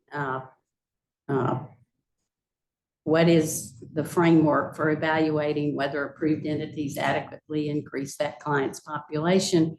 We can give a recommendation. I think that's all we can give because, as they say, it's above our pay grade otherwise. So we sure can have some strong views on it. And I think our group, because of the makeup of the commission, is really not interested in businesses making money. We are interested in legal services to the poor being delivered to those who now can't get it. And if there's a way to increase access to those that are beyond the legal services requirements, that of course would be something we would be supportive of. But how we do that, Justice Massengale is about to tell us. Well, I think what Justice Massey is about to tell you is that I'm reliably informed that lunch is here and ready. And I think it would be useful for me to check in with my co-chairs and see, because this conversation affects kind of the whole project. I mean, there's one specific part of it that I'm still hoping to elicit some feedback that specifically relates to non-lawyer-owned firms, and that is the question of whether, whether we have consensus in this group about suggesting a minimum threshold, or saying anything from it should be all low income to discretion of the regulator to some defined threshold in between. But I would suggest, why don't we take our lunch break and let me connect with Lisa and Kenan about kind of where we think the bigger conversation fits we can have, and that's what I would suggest. I agree. I was poking at him to be like, lunch is here. Okay, so we'll take a break. We want to tell the people on Zoom when. I know, Lonnie, Grace, what is the schedule for us returning on our Set a 30-minute lunch. but- 30 minutes? Yes. Okay, so we will return, for those online, we are going to return at 12:20. Thank you.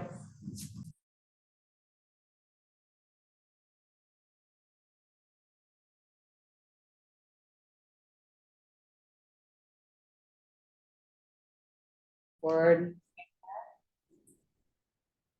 Great. Welcome back, everyone. We have a lot to cover today. And so in the interest of making sure we cover each subcommittee report, I think, and given that the question of what is low income and how that's going to be a part of our final report, our plan is to move on to Kenan's subcommittee report now, and then mine, and then reserve time at the end of the meeting so that we have ample opportunity to have that discussion that is a thread through all of our proposals. So with that announcement, and also just to give you more time to think about it, I mean, I know I need to think about it each time I have this conversation too. So with that scheduling announcement, Kevin, would you like to present the scope of practice subcommittee report? Yes, definitely. Thank you for the opportunity. So the scope of practice report is in the meeting materials that were circulated. It begins on page 125. The pages are stamped with numbering on the lower right-hand corner. And that's what I'm leading you to, not the numbering that's in the center and different. So I'm going to follow the good lead of Justice Massengale and give you just a little bit of background. I'm going to try not to make this too extensive, however, because I know we've talked about this in prior meetings to a degree, but just stepping back and starting with the scope of our work as the scope of practice subcommittee, there are several tasks that we had to deal with, and those are laid out on the memo, on page 125 of the PDF. But just for everyone, including those people who might not be looking at that page, we were asked to consider whether certain paraprofessionals should be licensed to provide limited legal services directly to low-income Texans. And if those services are authorized, potential limits on the type of work that could be done in the areas of law in which that work would be done, potential rule revisions that would be needed to authorize the contemplated work, specifically the limited practice of law. We also were asked to look at eligibility criteria for the clients of the paraprofessionals. And finally, to consider potential compensation sources for the paraprofessionals, with the question there being really, are we going to limit it to certain things like government funding or not? So those were the tasks that were on our plate because we were asked to consider whether certain services should be provided in certain areas of the law. We thought it made sense to break into subgroups focused on the areas of law where we identified the greatest need for increased access to justice for low-income Texans. And that yielded 4 subgroups: the family law subgroup, the housing subgroup, the probate subgroup, and the consumer debt subgroup. And I always want to mention the subgroups for a couple of reasons. One, to highlight that we recognized that we brought different areas of expertise to the table and wanted to focus our attention accordingly. But 2, to convey that in addition to all the work that was done at the subcommittee level, including through 8 meetings that we had over the course of time, there was a lot of work done at the subgroup level. There were meetings between the subcommittee meetings, there were emails exchanged, there were drafts exchanged. And though I'm the chair of this subcommittee, there are essentially de facto chairs in my mind of these subgroups, including Jonathan Bates, who's in our working group here, who led the family law group. And then with the probate group, we have Craig Hopper here, who with others, but truly was kind of the de facto leader, I think, from what we observed. And he spent a lot of time drafting and presenting, including to this working group, as did Jonathan Bates in a prior meeting.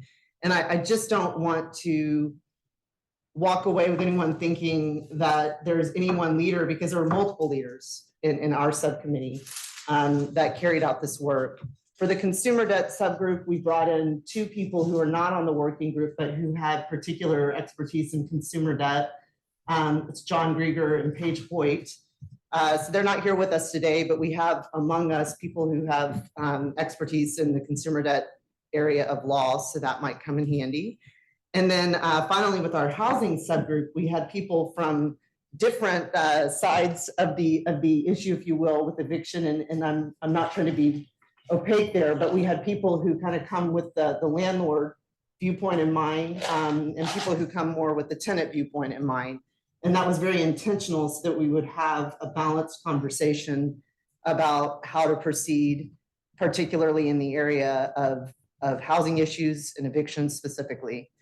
So additional things I want to highlight again, so they're not lost, because this really was a group effort. We had Katie Fillmore in our subcommittee, who's also a member of the working group, who did a lot of legal research to help us kind of understand existing statutory and regulatory frameworks that we needed to work within and consider when making proposals.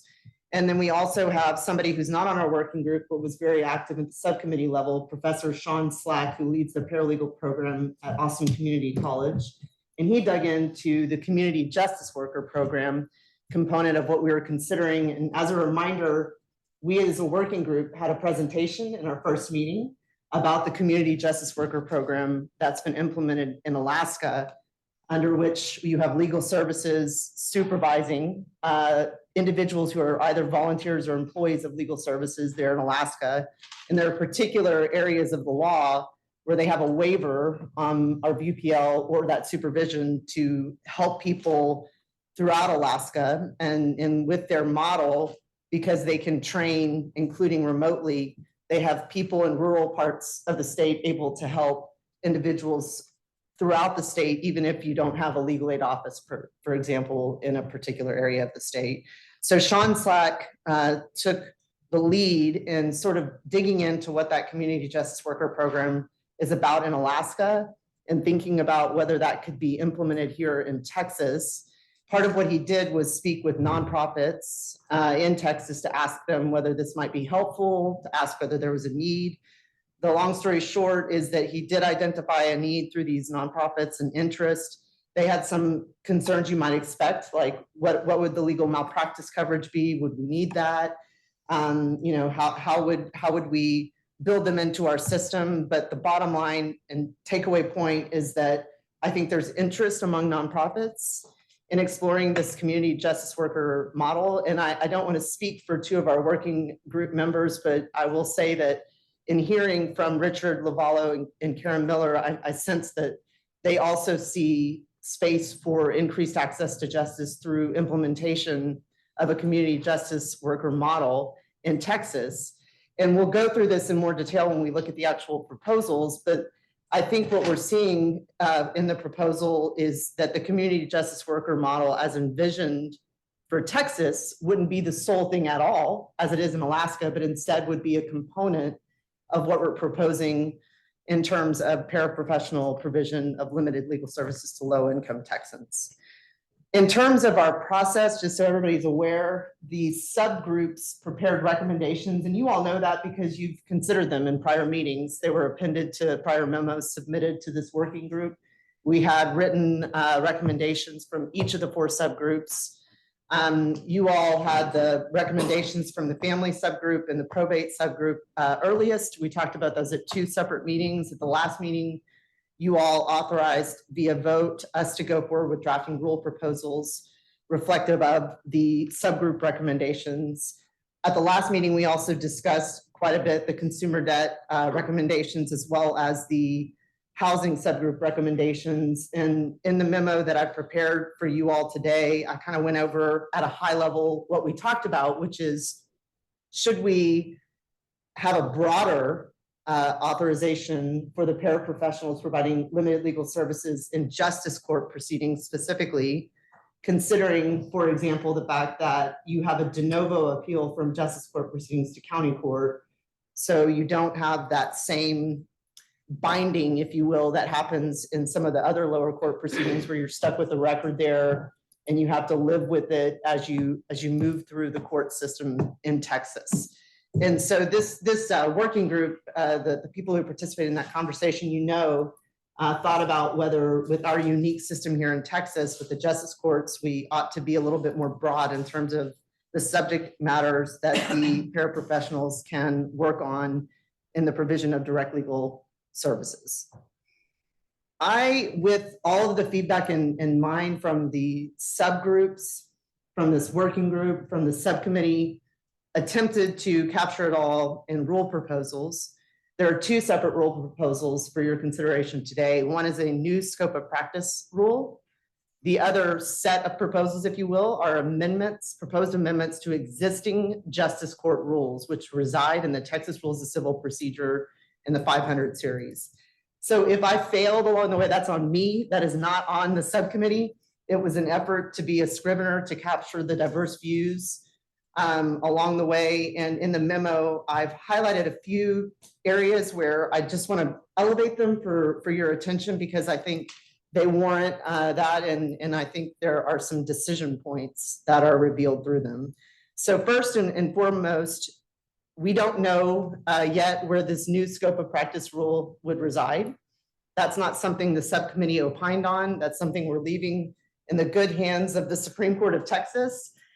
We have heard already from Justice Massengale that the JBCC is being considered as the regulating entity, and the JBCC has its own set of rules. And so it may make sense to incorporate these proposed rules into the existing body of JBCC rules. Another area where we've contemplated putting this new scope of practice rule is the state bar rules, because we already have, of course, various things addressed in that body of rules, including, by way of example, some areas where you have retired lawyers providing limited legal services, supervised law students providing legal services, et cetera. So that might be a home for them as well. But we, as a subcommittee, have no view, no recommendation. We just highlight those 2 possibilities and leave it in the good hands of the court for consideration. Another thing that's focused on, or not focused on, but addressed in the memo is the fact that it's important not to look at these proposals in a vacuum, right?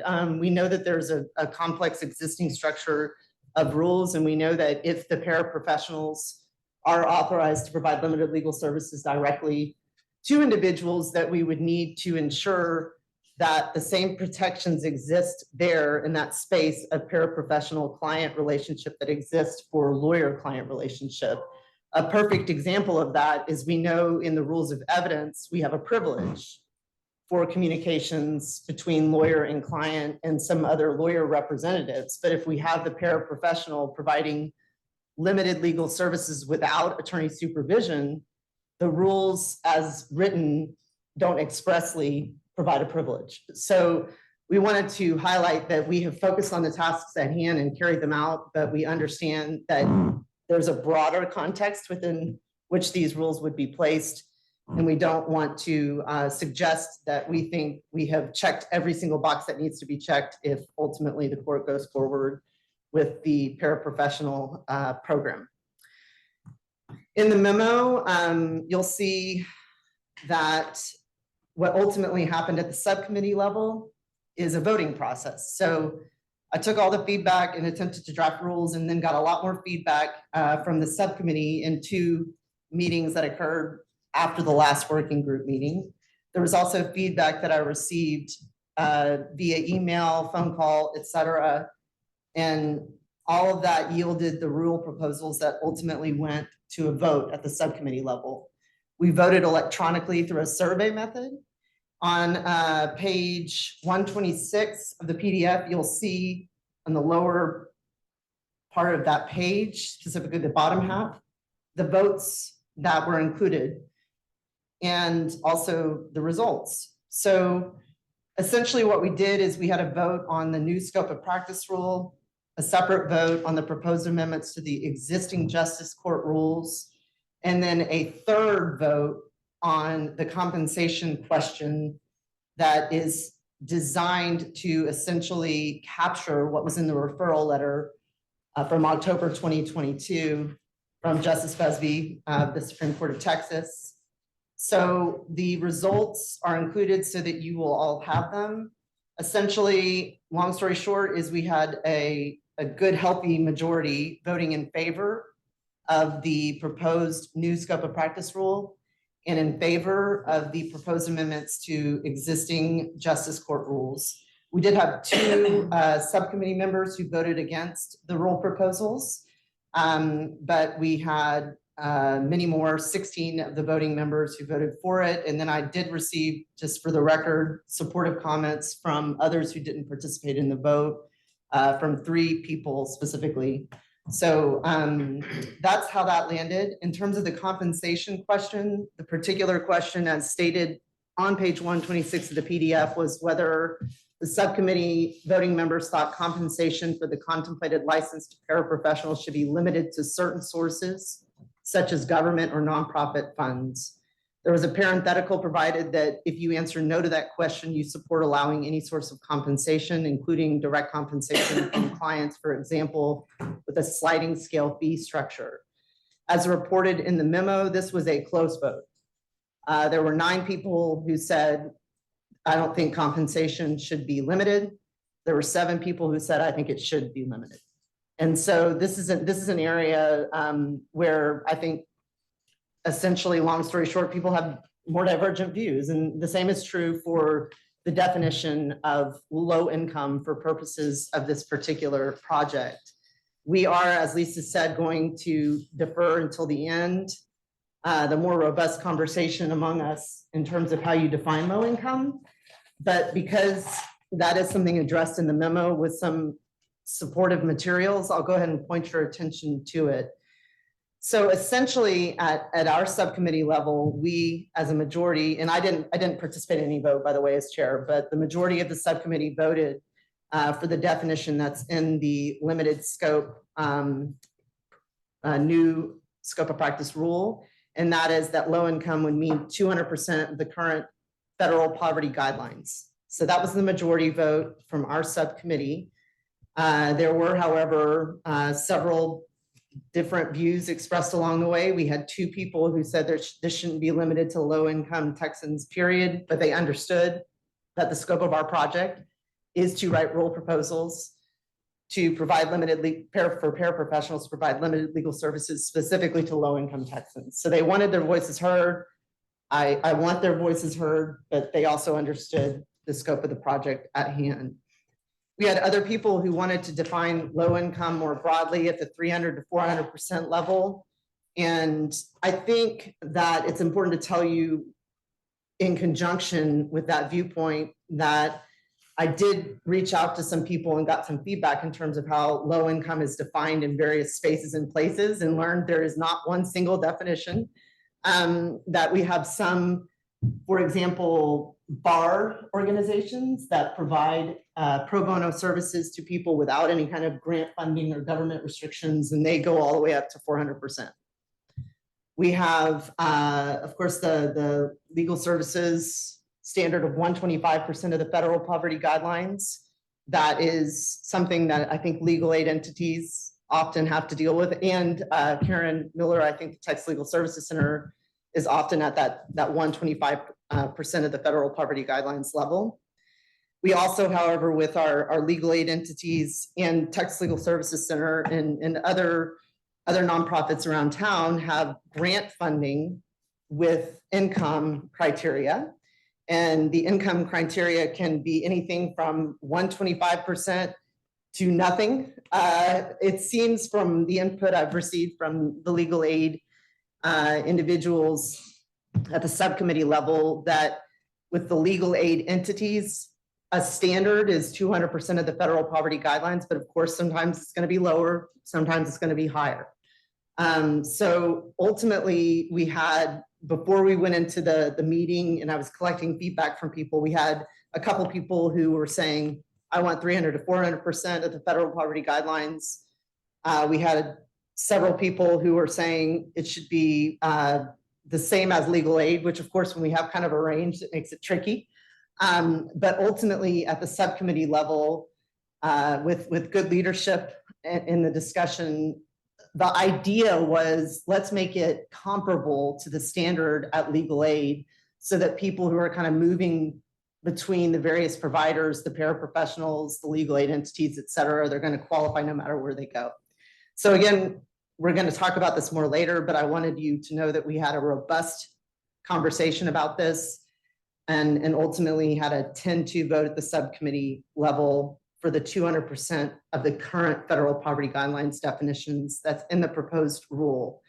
There's a footnote in the proposed rule, I think, or actually it's in the memo that we had a suggestion. This is footnote 3 of the memo, page 127, coming from one of our subcommittee members who can identify themselves, I'll say, if they so choose. But I thought this was a good suggestion to consider if we're going to go with the 200% level, to consider tracking some existing statutory language.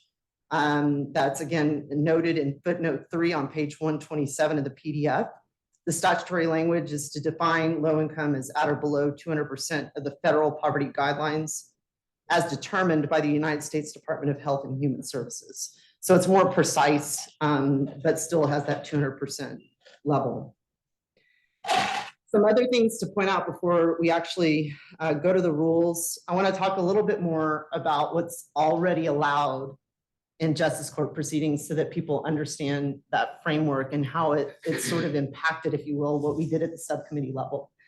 So in the Texas Rules of Civil Procedure, again, it's in the 500 series. The precise rules are 500.4 and various subparts of that. So in 500.4, the Texas Rules of Civil Procedure, there's already a rule that allows representation in eviction cases by an authorized agent on both sides of the V. It doesn't restrict it to landlord or tenant. And that is driven by a statutory provision. So that's kind of carried over from existing statutory framework to allow representation in eviction cases by an authorized agent. In other words, not restricting representation in those cases to representation by an attorney. So the other thing that we have in Rule 500.4 is in subpart C, and it refers to something different from representation, but it doesn't really define how it's different. It refers to assistance.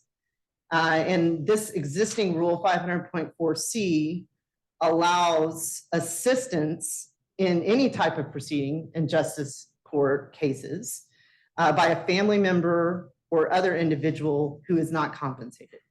So again, what we have in the justice court sphere is authorization for actual representation by authorized agent in eviction cases and authorization for assistance in any type of case by a family member or other individual who isn't compensated.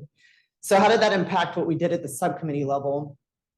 At the subcommittee level, you'll see that in the new scope of practice rule that's proposed, there are not particular provisions for eviction cases. It's not because we don't think there should be representation by individuals who are not attorneys in eviction cases. That's already allowed via statute in existing Rule 500.4A2. So that's why in the rule, you don't see the eviction cases addressed specifically. The other things that I've highlighted in the memo, and I'll just highlight for you all so that you have the benefit of knowing them without walking through every single letter of this long memo. For the work product at hand, it's important that we consider safeguards that are going to be in place to ensure that these individuals are truly qualified. And those safeguards that are going to be in place to ensure that these individuals are truly qualified and trained appropriately are what Lisa will be addressing when she goes over her subcommittee's proposals. So if anybody's looking at what we did as a subcommittee and thinking, well, how do we know these people can do what they've been authorized to do? Put a pin in that and know that Lisa will address it when she goes over her subcommittee report. So I think what I'll do now is share my screen so that we can look at the rules together and just kind of walk through them. And if there are any concerns or questions, we can have rule text in front of us when going over those.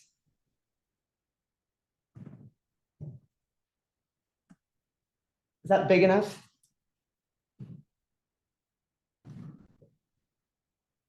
Everybody can see it?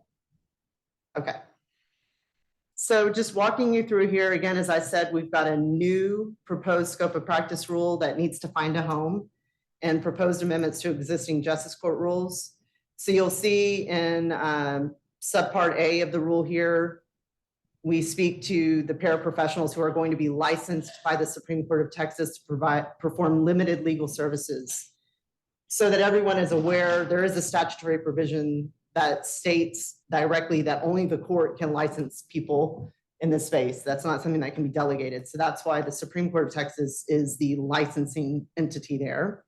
This is where we have the definition of low income that I referenced earlier. Associated with the discussion about defining low income individuals was a conversation about how you establish income level and whether that should be done through means testing or could be done through self-certification, either in an affidavit or an unsworn declaration that is authorized by existing statutes in Texas. I think it's fair to say that though I welcome others to check me if they disagree, I think it's fair to say that everyone felt like self-certification was the way to go here. So we really had no differing views on that. And that's why you see self-certification as the method in the rule here. In subpart B and C, we have the family code, or the family law, excuse me, provisions. And I'm gonna stop talking for a minute and turn the mic over to Jonathan, one, because I've been talking too long, and two, because he's the real expert here. And he can kind of tell you what we've done in terms of recommendations for limited legal services in family law matters in subparts B and C. So the majority of people in this room are on the scope of practice committee and have been involved in this process. Justice Busby was greatly involved in the process and back and forth and helped us come up with a superior work product. And thank you, Justice, for that. Basically, what we've done is we've broken it down into tasks that are performed without attorney supervision and those that can be performed with attorney supervision. The substance of what is there before you is the same as the substance that was approved by this working group in recommendation form, and is basically just been copied over into rule form. The one thing that might appear to be different is on the subject of protective orders, and where there was identical language basically for two sections, they were just combined together into one section that addresses suits affecting the parent-child relationship and also addresses family violence protective orders. So they're both still there, they're just combined together. So there are not any substantive changes from what has been previously approved, and I'd be happy to answer any questions there might be. Sorry, I can't get it. Oh, that is all of it. So open the floor for any questions on that?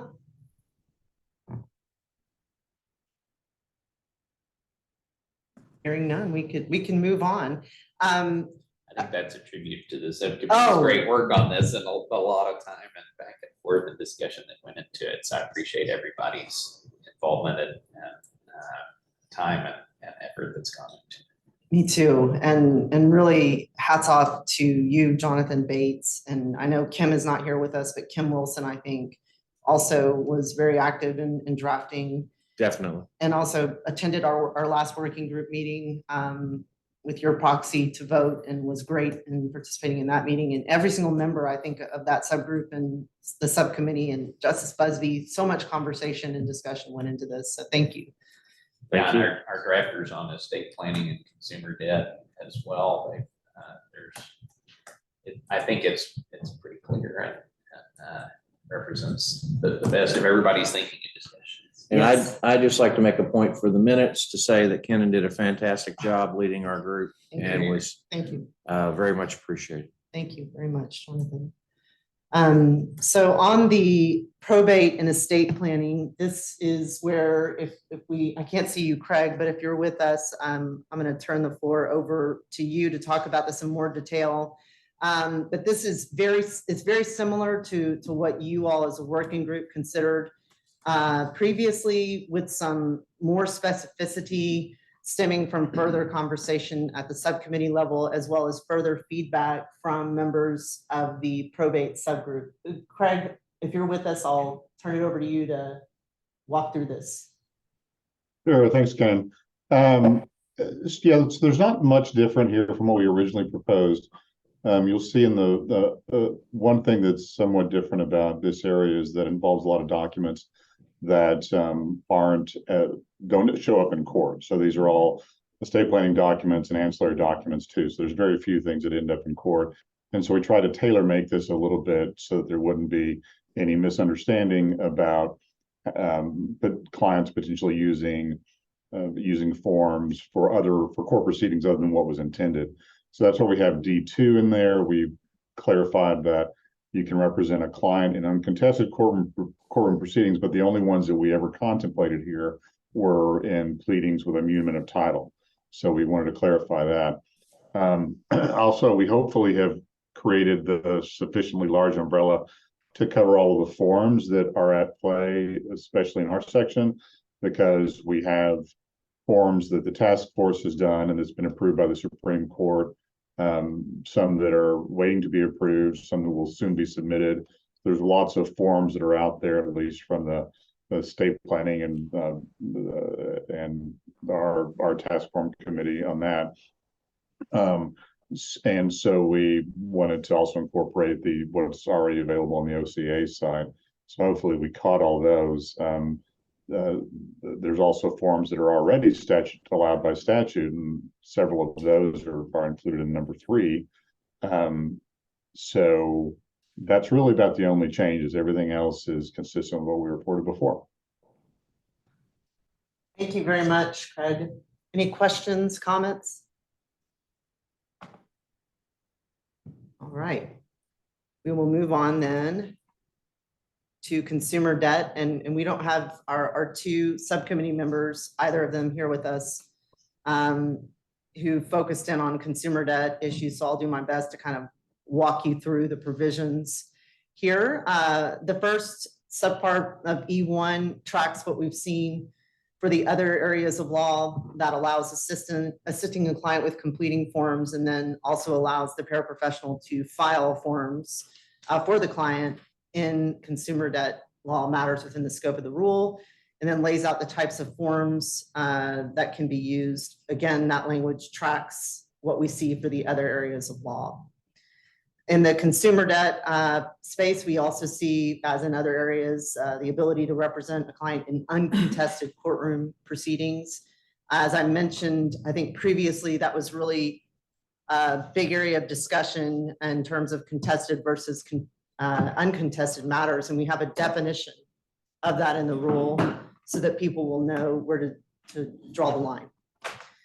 And then in subpart E3 there, you see the authorization for individuals in the debt claim case in justice court specifically to appear for and represent any party who's an individual, and then lays out types of situations in which that can be done. And then what we see in subparts E4 and 5 are again very similar and particular to what we saw for the family law area. As Craig noted, there are some particularities in the probate space that we didn't have to address here, but again, this language is tracking what we see in other areas of law in the proposal. Any questions or comments?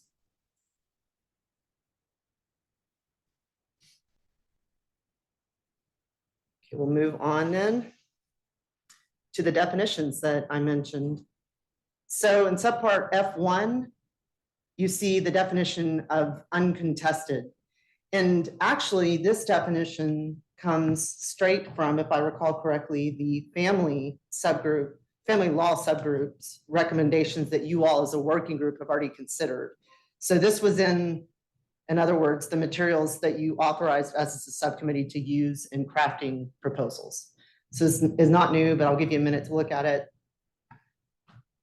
and speak up if you have questions or concerns.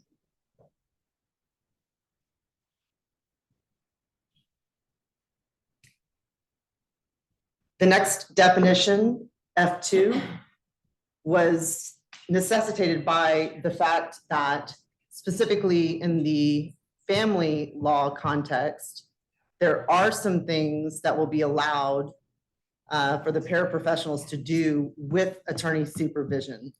And I want to talk about this just a little bit more briefly so that we kind of put this in context of the broader rule system in place already. So the existing rules, including the disciplinary rules that govern lawyers in Texas, allow for individuals to do many things with attorney supervision.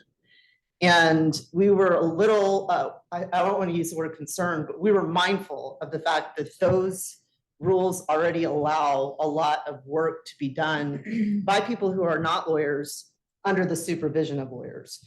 And we didn't want the fact that we're specifically carving out certain things that paraprofessionals who are licensed can do with attorney supervision to suggest that we are in any way changing what can be done with attorney supervision under existing rules.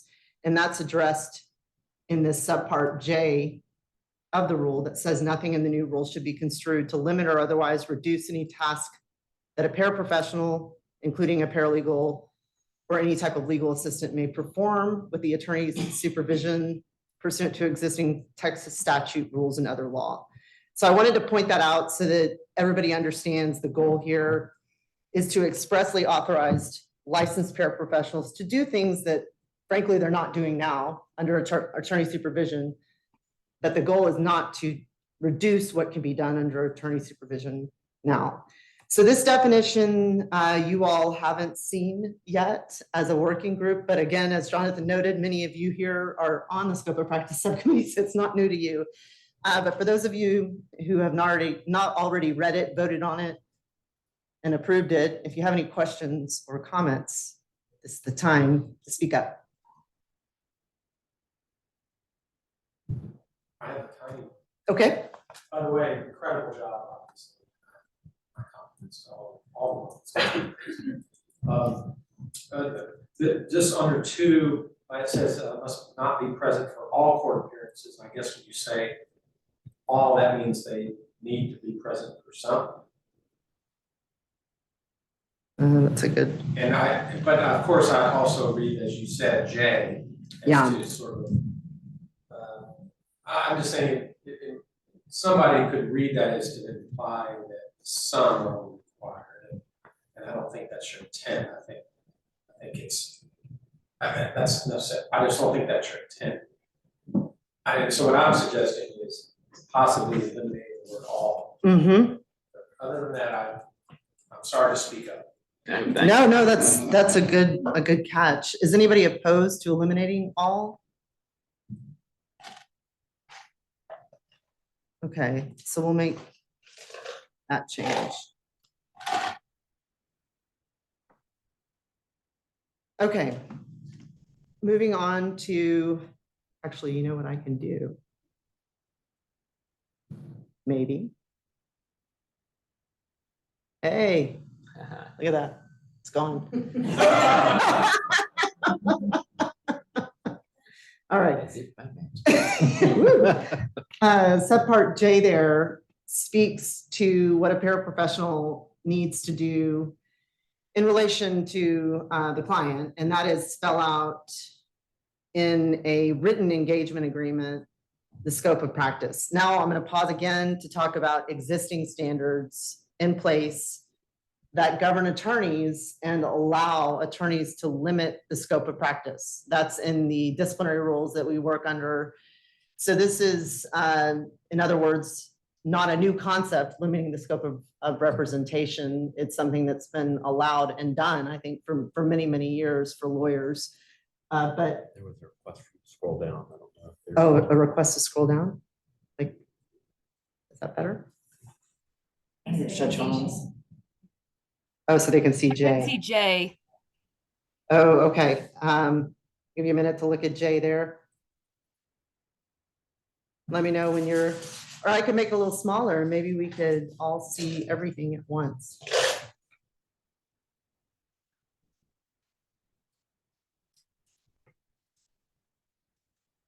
Okay, so back to G, this requires a written engagement agreement. For lawyers, we don't have to have a written engagement agreement all the time, right? There's sometimes we must have it, but we don't have to have it all the time. So this is different. This would require the paraprofessional to have a written engagement agreement in all cases. But I think it's good because that way we know the client understands, has been told, this is what I can do for you. This is what I will do for you. And the client, presumably with that express written limitation, won't think you should be doing more than you are. And we hopefully will reduce the risk of paraprofessional going beyond the scope of practice too, by virtue of this written agreement that they're going to stay within the confines spelled out. And those confines, of course, spelled out in the written engagement agreement would have to align with the rule on the scope of practice.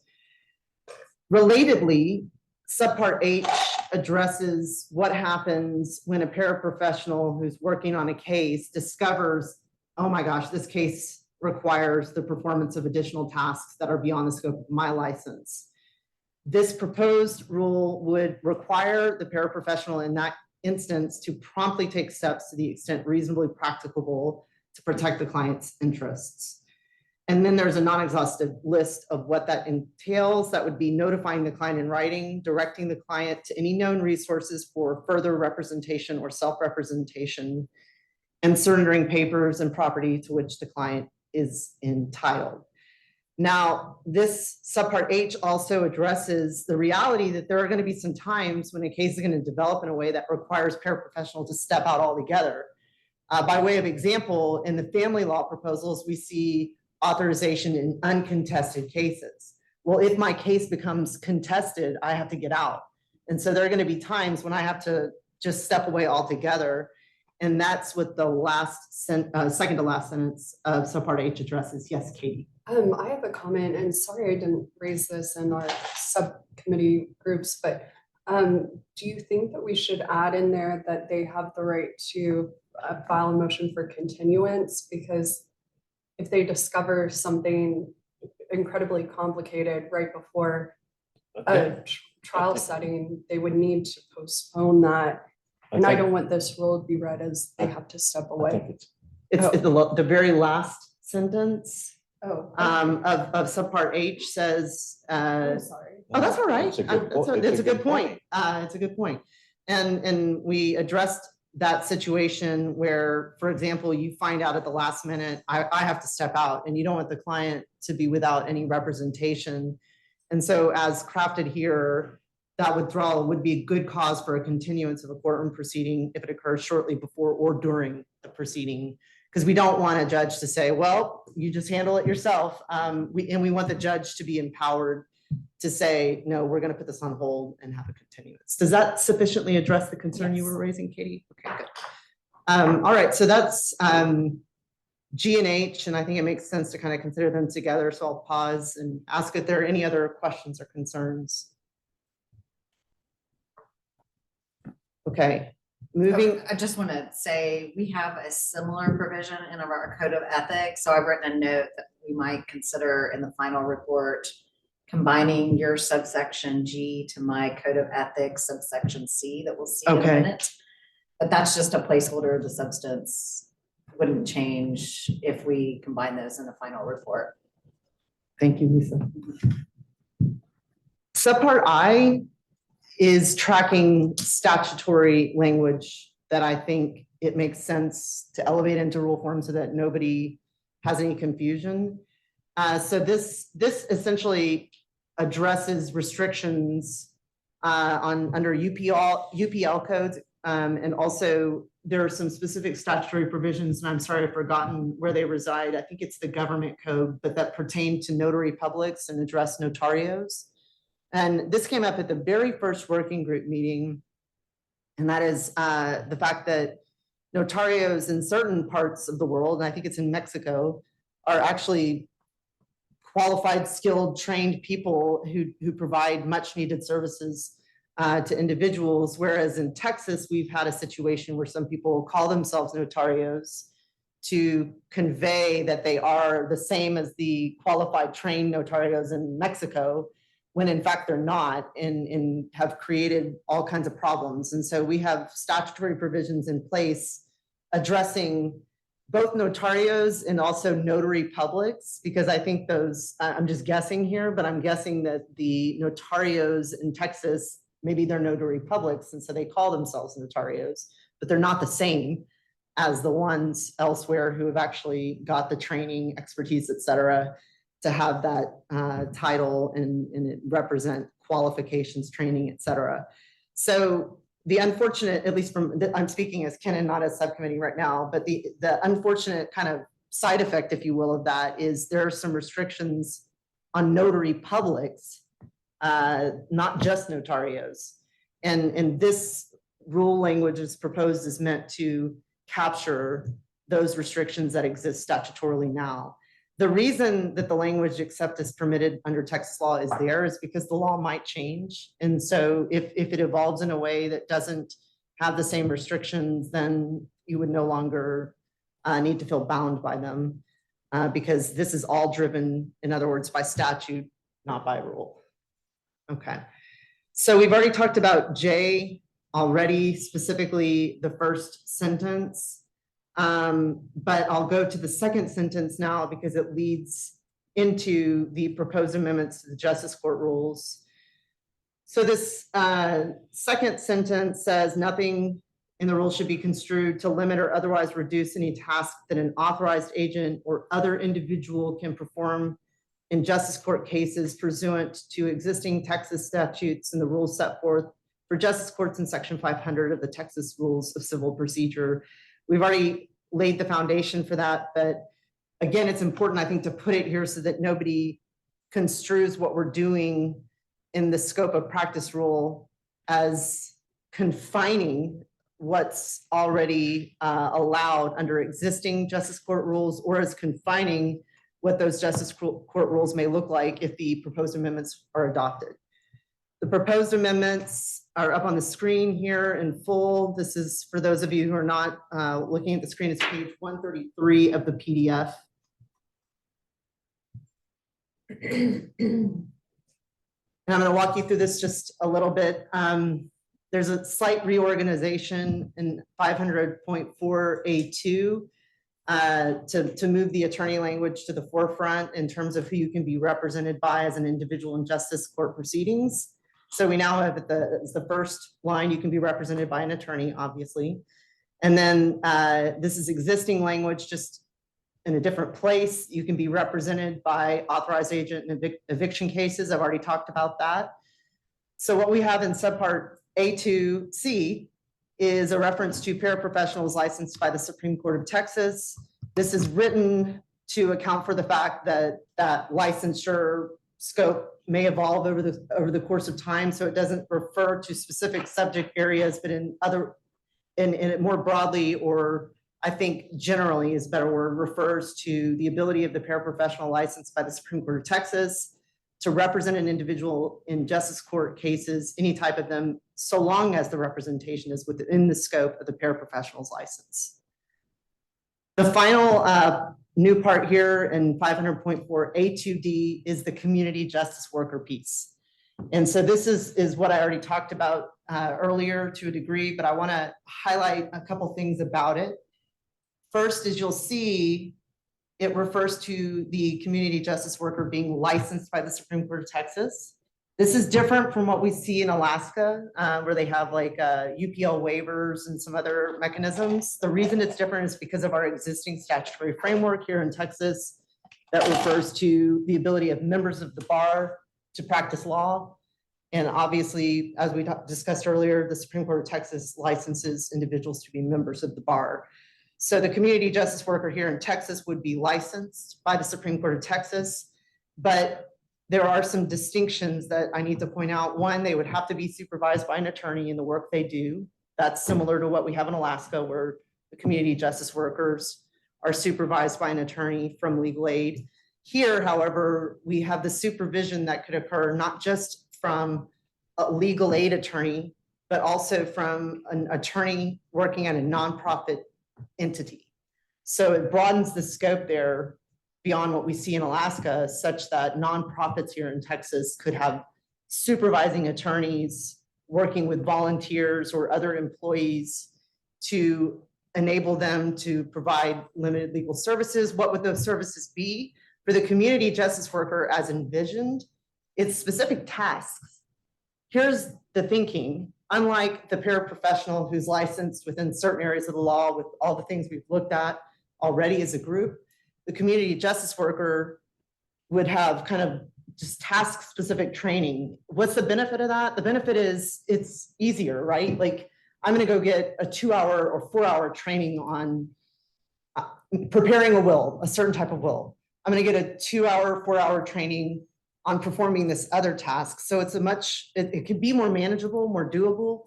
And the nonprofits and legal aid would sort of drive this, I think, because they would identify areas where they have discrete tasks, whereas they just had more volunteers, more people, boots on the ground to help, they can make a big dent.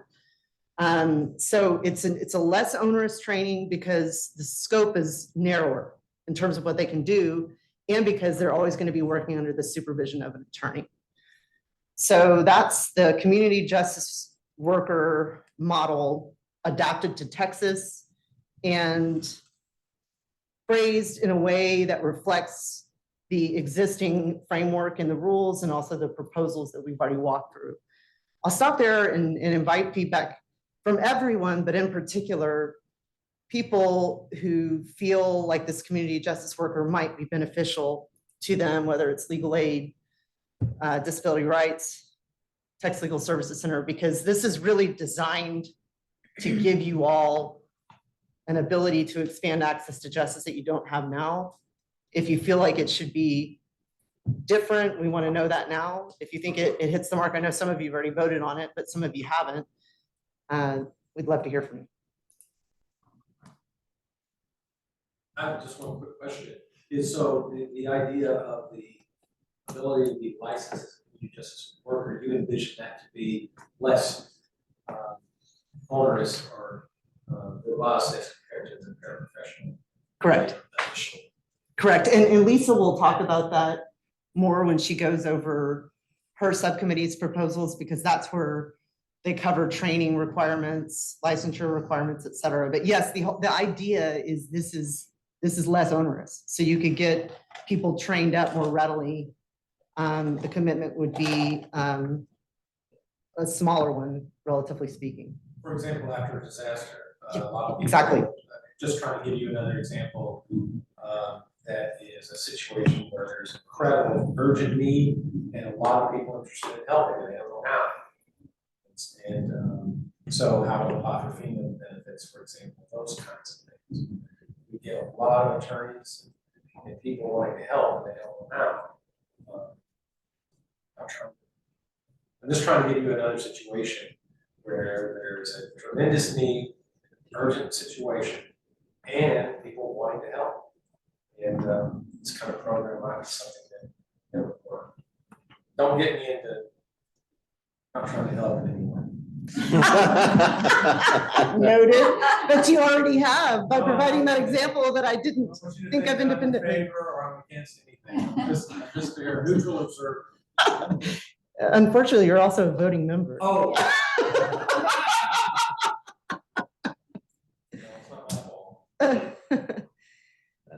That is super helpful. Okay, so any other comments on that? I can't see all the hands on the screen, so. I have a comment on, not on the community justice worker piece, but on C, 500.4C. Yes. So I think this language is just tripping me up right now, but I also have a comment. My understanding was the working group's consensus, I don't think we took a vote on it last time, was that a licensed paraprofessional could represent anybody even outside of the scope of their license in justice court. We talked about that, but then we also talked about going back to the subject areas because we're going to have training that's tailored to the subject areas and other things. So this was the effort to sort of draft something that would give room for growth or evolve, other kind of, evolving in those standards, if you will. But it is not so broad as to allow representation in any justice court proceeding by a licensed paraprofessional. Okay, and then, and so maybe I'm just misremembering the conversation. Is there a means, what I would like to propose that I know we would have to draft is that there would be a means for a justice court judge, a JP, to extend their license for a specific case. So in other words, if there was a breach of contract case and I was someone who was licensed in probate, but the judge felt like I could do more than assist, that I could actually represent, that I could ask the judge, almost like a pro hoc vice, to allow me as a paraprofessional to represent someone in that specific case. So that's not a concept we've ever talked about. I know, I'm sorry. No, it's fine. I mean, that's novel. Welcome thoughts. In particular, we have with us. I know, Judge Holmes, do you have any thoughts on that? I'm kind of thinking that through. I guess in a practical sense, you're going to run into a lot of JPs that aren't going to feel comfortable granted anything that's not explicitly stated, especially since, remember, what is it? And 85-90% aren't attorneys. They're already a little cagey about the law when it's not very, very, that's one of the reasons I kind of insisted that we put it in there to make it obvious to something like you have to do some of these things. You might be able to get there anyway. I guess you go back between kind of the difference in representing and assisting. If you're representing, I would let you show up without the client sometimes to handle a motion. We do actually get pretrial motions in justice court. And if both parties want to do the rules of evidence, we can hit that in. With assisting, like in C says, you've got to be there with them. I guess, there would have to be something, presentation of evidence, why are you qualified in this particular manner to help with that and not just assist them? Because again, we allow people to be assisted all the time. It's mostly, a function of, are you going to be really helpful to this person? Or are you mostly just there to extend the situation? Well, I mean, I guess the way I'm looking at the current rule is that we can have some random agent represent their client in an eviction case, and we can have an employee, owner, officer, or partner that's also not a lawyer representing a corporation or quote other entity. And that, you know, and again, going back to the risk in JP court where it's not a court of record, there's de novo review from it. I would see it, saying something like a paraprofessional licensed by the Supreme Court of Texas. If that wording's just a little bit weird to me, Kenan, and I'll work with you on that. I don't know why I'm tripping over in any other type. I don't. It goes back Other to than eviction cases and the immediately preceding. Okay. I would say in any case within the scope of the paraprofessional's license, or if allowed by order in a specific case. We're not a court of record, so the order would just be, you know, you got it. And then I worry that that paraprofessional is veering into practicing law without a license. Because they don't have any, you know. Dangerous. That is. They are going to be doing that. That's what we're doing. Yeah, but they'll be licensed. This is meant to They'll be give I them know. a That's framework by which they can They have practice to be law. licensed. But they're licensed to do certain things. I know, it's like a So that limited. otherwise you're kind of defeating the purpose of getting them licensed in certain things by then just saying, well, you can be a lawyer in any of these topics if the judge thinks it's okay. But only in JP court, so not in county court or district court. I feel like you're diminishing the rights of the people then in justice court. So, I mean, most people don't appeal. The fact that they have that right then requires them to truly get a lawyer and go up. The strong majority of people don't bother. I would. Well, I mean, the alternative is they're going at it alone on a breach of contract case, because we don't have a topic for breach of contract. So, I mean, everybody is like, well, we want them to get a lawyer. And my response is always, well, they don't have a lawyer. That's why we're seeing if the paraprofessional would help them. But anyway, maybe I'll just write a note that to the court and as part of our report that I would agree with that expansion. We have a couple hands. Professor Fortney had her hand up at one point. We have Richard Lavallo with a hand up. Professor Fortney, did you want to make a comment? Sure. I actually had some of the same concerns as Justice Holmes. I think when people are in justice court, at least there's some oversight. But if they get some kind of green light, what's going to transpire after that? From the standpoint of what you're signaling by even the non-lawyer justice saying, good and fine, you can expand what you do. So I'm just not sure how this could play out, and am somewhat concerned as to how it will be interpreted. Thank you, Professor Fortney. Richard. Yeah, and I could be wrong about this, and Justice Holmes, you can correct me, but aren't there a lot of truancy cases in JP courts where kids are unrepresented? That's correct. So because it's now a civil matter in the truancy court, we're really just focused on, we can appoint a guardian ad litem, which acts more as an agent to get the parties there and make sure that there's no, situation developing at the home that's impeding them going to school. But yeah, those are all generally unrepresented. I'm trying to think if I've had any families that retained an attorney for that, because. And see, that's a major problem. And I would think in terms of if you had a paraprofessional, even they've been trained in another area, but they've demonstrated competency in practicing in a JP court, that I think it would be helpful if it was within the discretion of the court to say, this advocate could represent this child in a truancy case. Because that's a whole area where I've heard there's dockets where there's, a lot of kids going into court on one day unrepresented, and things happen. I mean, we've had cases where judges will tell kids with disabilities, you need to get a GED, even though they have a significant disability. And if you had an advocate or a paraprofessional that said, no, they have rights to get an education, you can't do that, it would be helpful. I don't disagree, but being a paraprofessional who is licensed to do things, say in the probate court example, they're not going to have any idea what the education code says.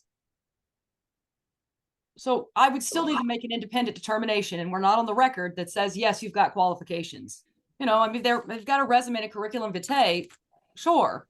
I just, to give just the blanket opportunity for the judge to say, you now count, I think, and then I worry again, like, what if they don't know what they're doing? And I thought they did. Whose fault is that? Have I now harmed this student or this plaintiff or defendant by granting them, you know, because again, we're all assuming that they don't have the knowledge to understand really what's taking place. That's why we want them to have an advocate.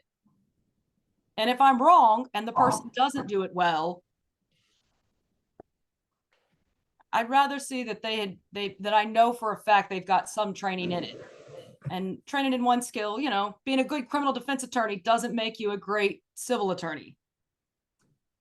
And vice versa.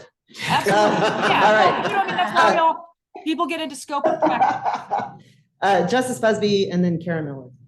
Well, I was just gonna say, I think the truancy example is an interesting one, Richard, and that might be a perfect situation for A2D, the community justice worker. If you can do an online training for truancy cases, then you can go in through D and you don't have to expand your paraprofessional license. Because somebody could be a paraprofessional for one thing and a community justice worker for something else, and it's the same person.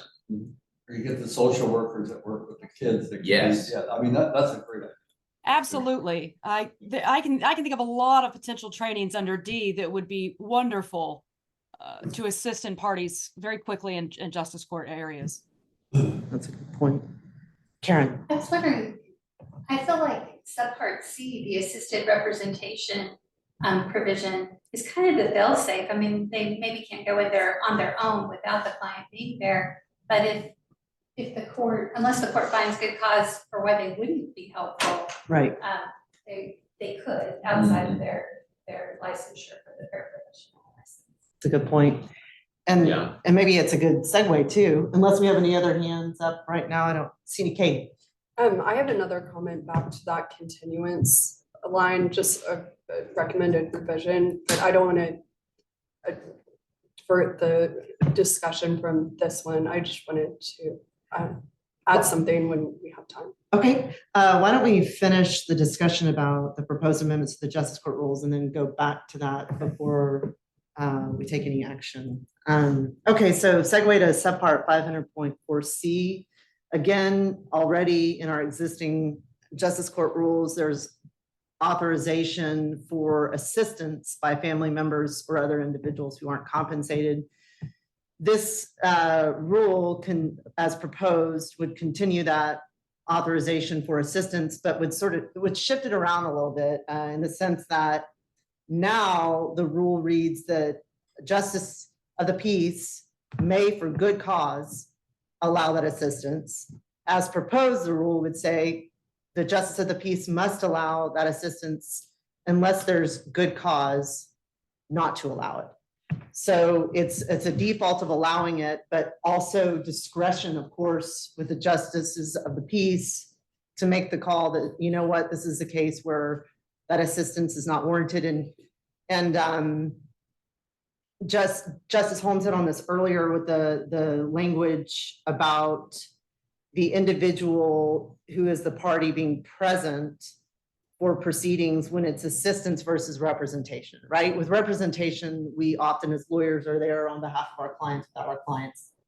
If you're there to assist, however, this rule would require the person being assisted to be present. And the idea here is that it safeguards against the possibility that the individual who purports to provide assistance is not actually moving forward in a way that the party would want to see happen.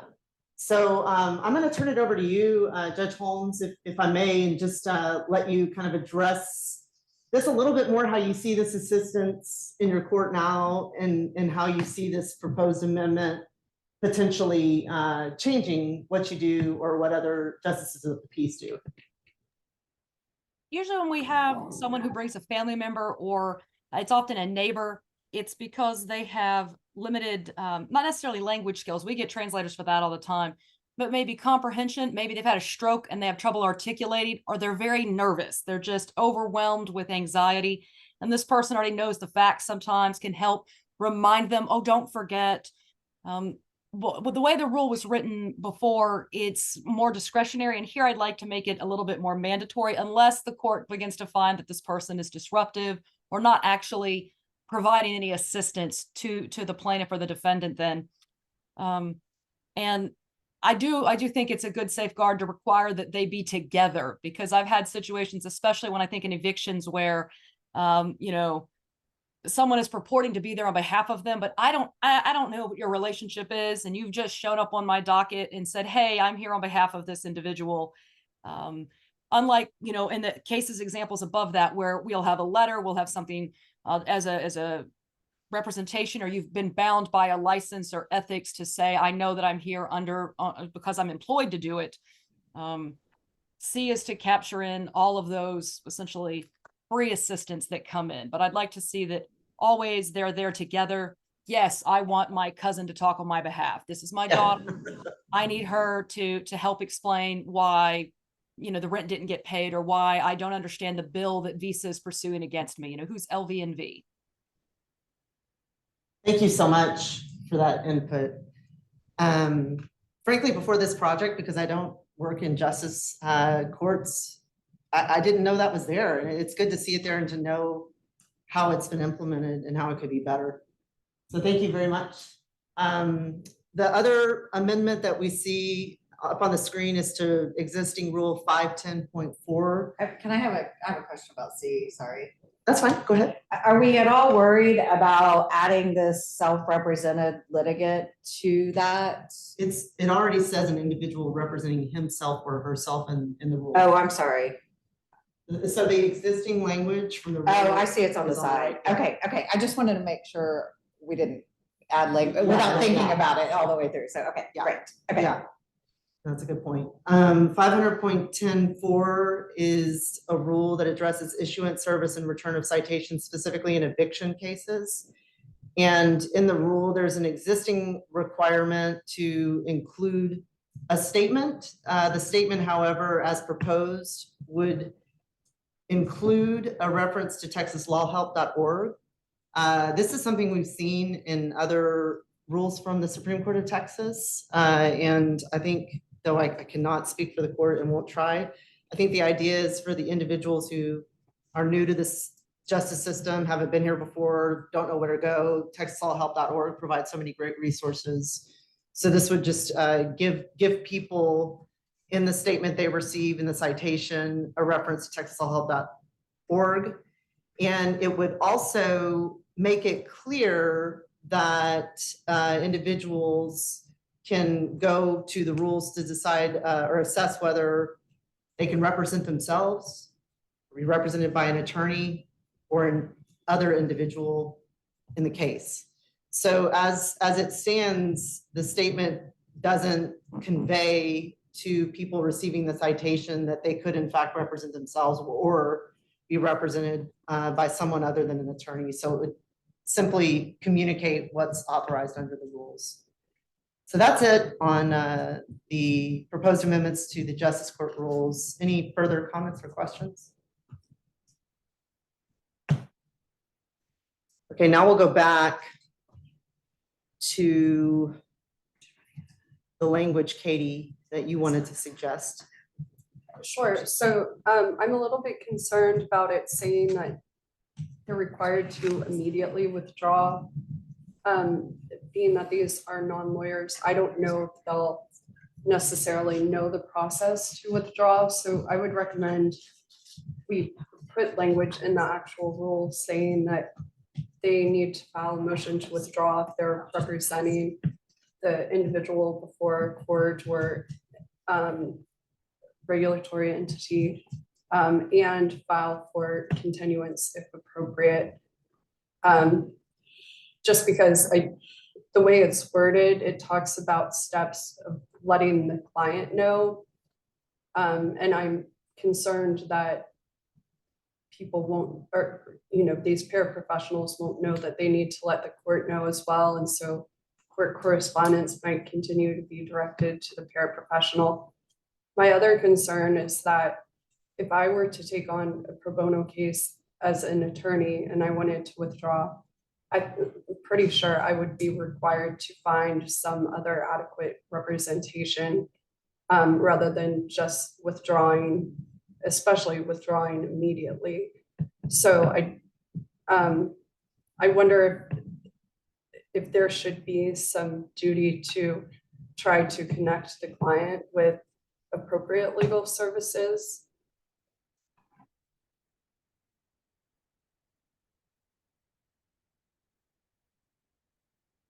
Any thoughts on what Katie has suggested in terms of amending the rule? Lisa, I assume that that would be part of their training too, right? It would be part of the training. I mean, it does create an obligation on the part of the paraprofessional to promptly take steps to the extent reasonably practical to protect the client's interests. If she discovers that she can't go on anymore.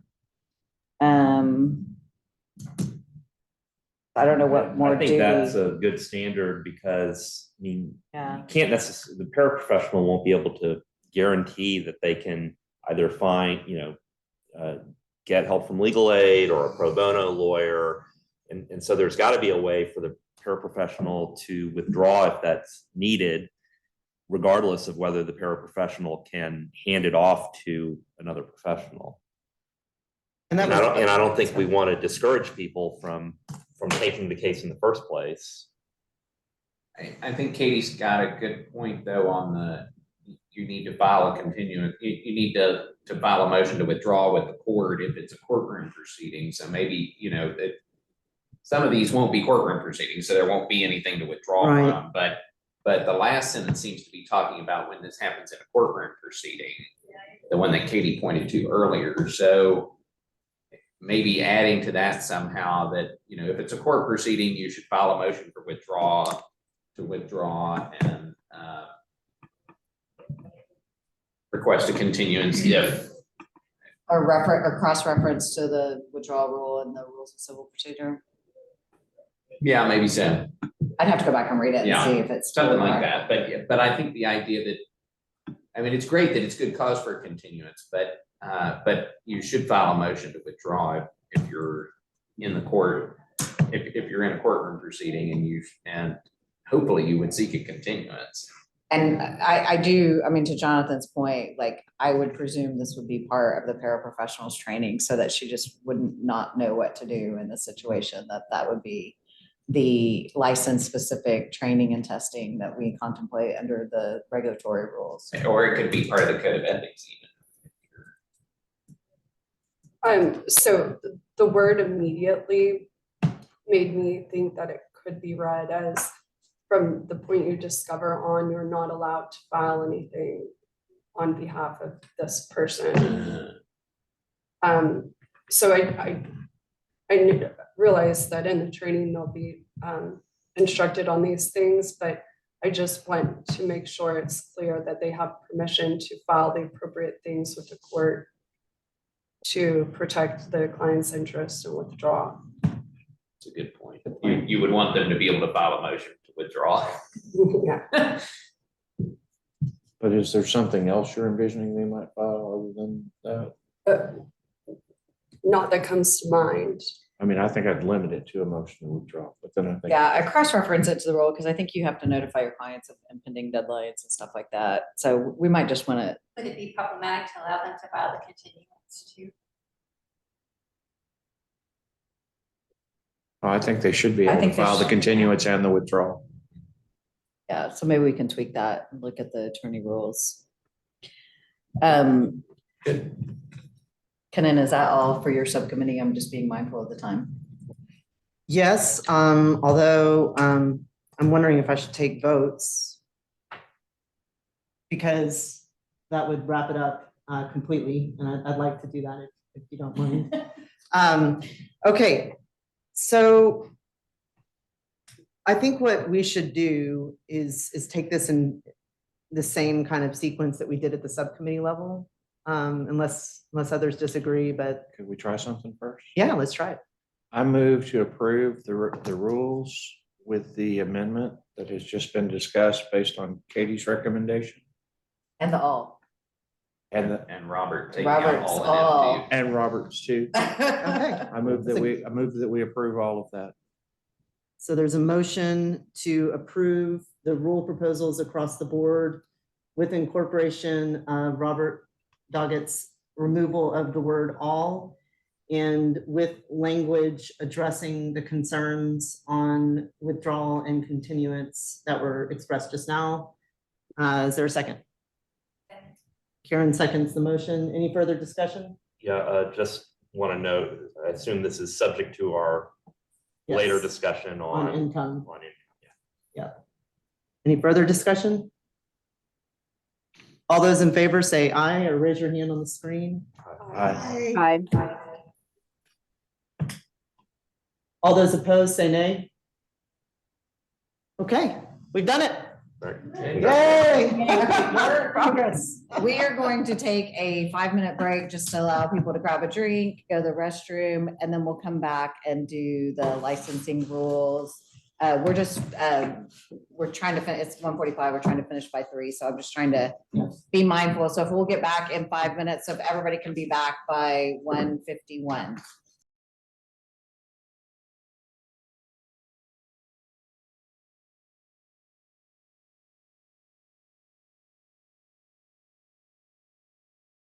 Committee's proposal, which starts on page 142 of your PDF packet, and Justice Massengale is helping me out here by sharing his screen with us. And so what I thought I'd do is do a general run through of things. This is not dramatically different than what we proposed last working group meeting.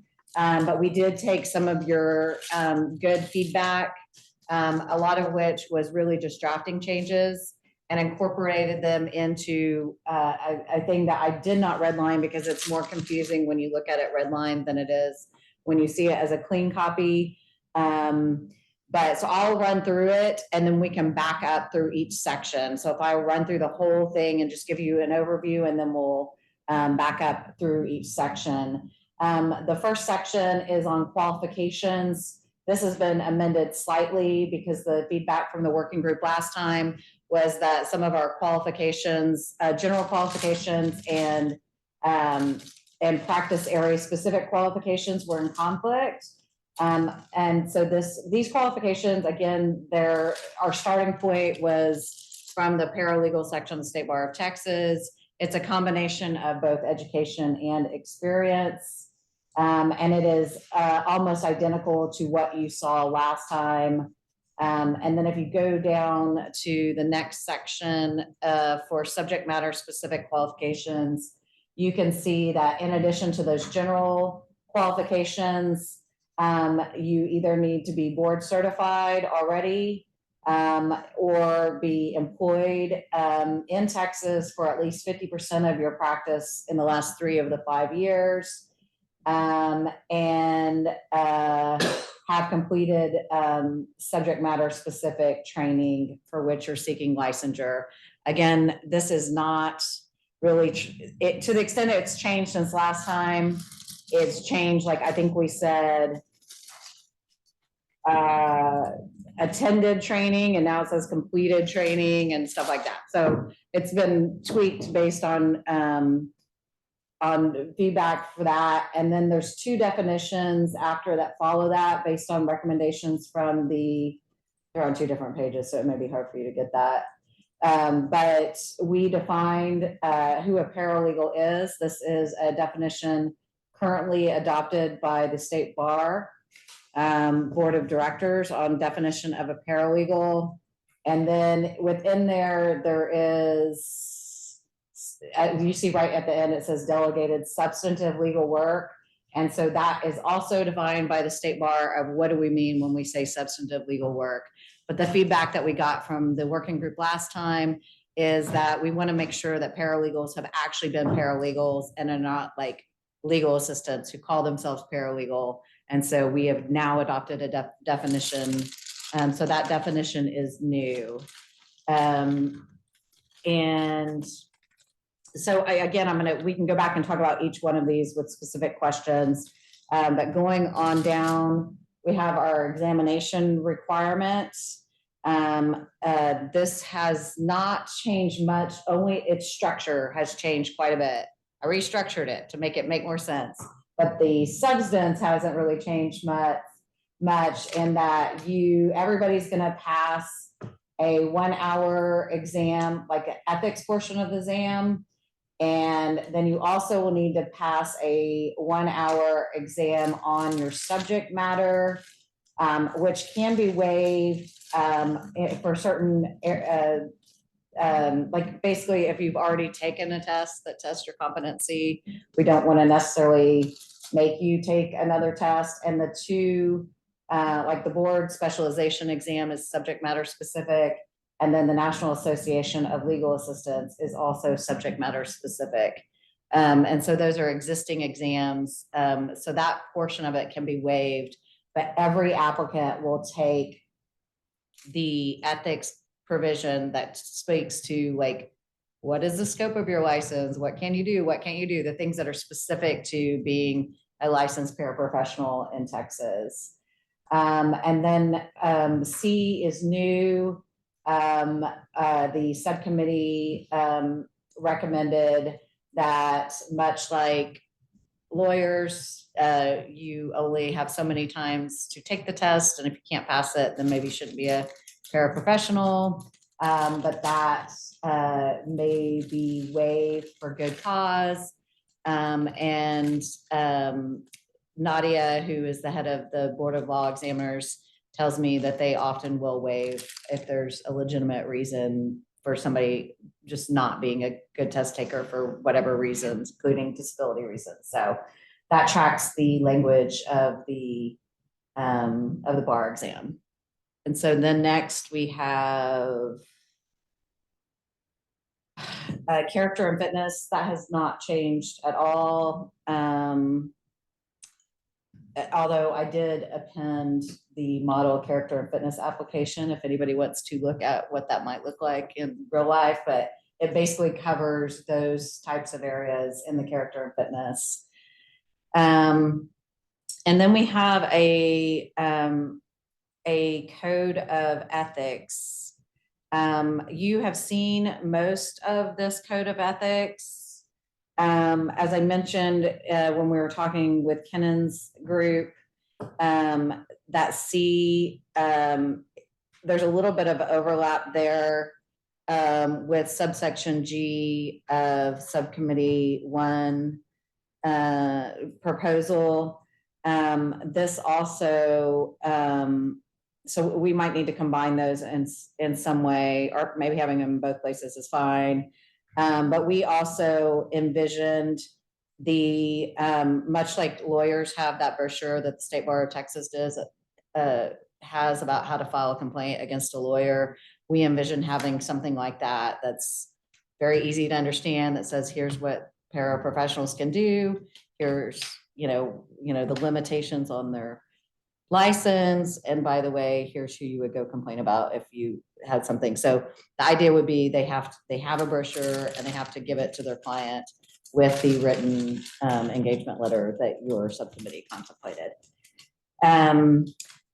D is not new except for we were cross-referencing to rule 1.05, which is our duty to protect client confidences. And then perhaps this could be done in a better way. But we also recognized in this rule that there is a privilege between a paraprofessional and their client, much to the extent there is an attorney-client privilege. Ken and I talked about whether we might want to, or the court might want to go ahead and add that into the other privilege rules, and because this might be not the best way to do it, but it's basically saying we want to make sure there is a privilege, and that is the recommendation from the subcommittee, that there be a privilege there. I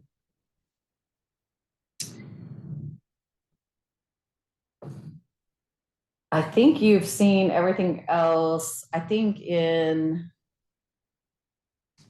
there was some discussion about whether we should allow paraprofessionals to waive conflicts. Like lawyers can get clients to consent to conflicts waivers. And the general consensus of our subcommittee is that we do not allow them to go down that road. That if there's a conflict, they have a conflict, and we're not going to trust them to be able to waive conflicts.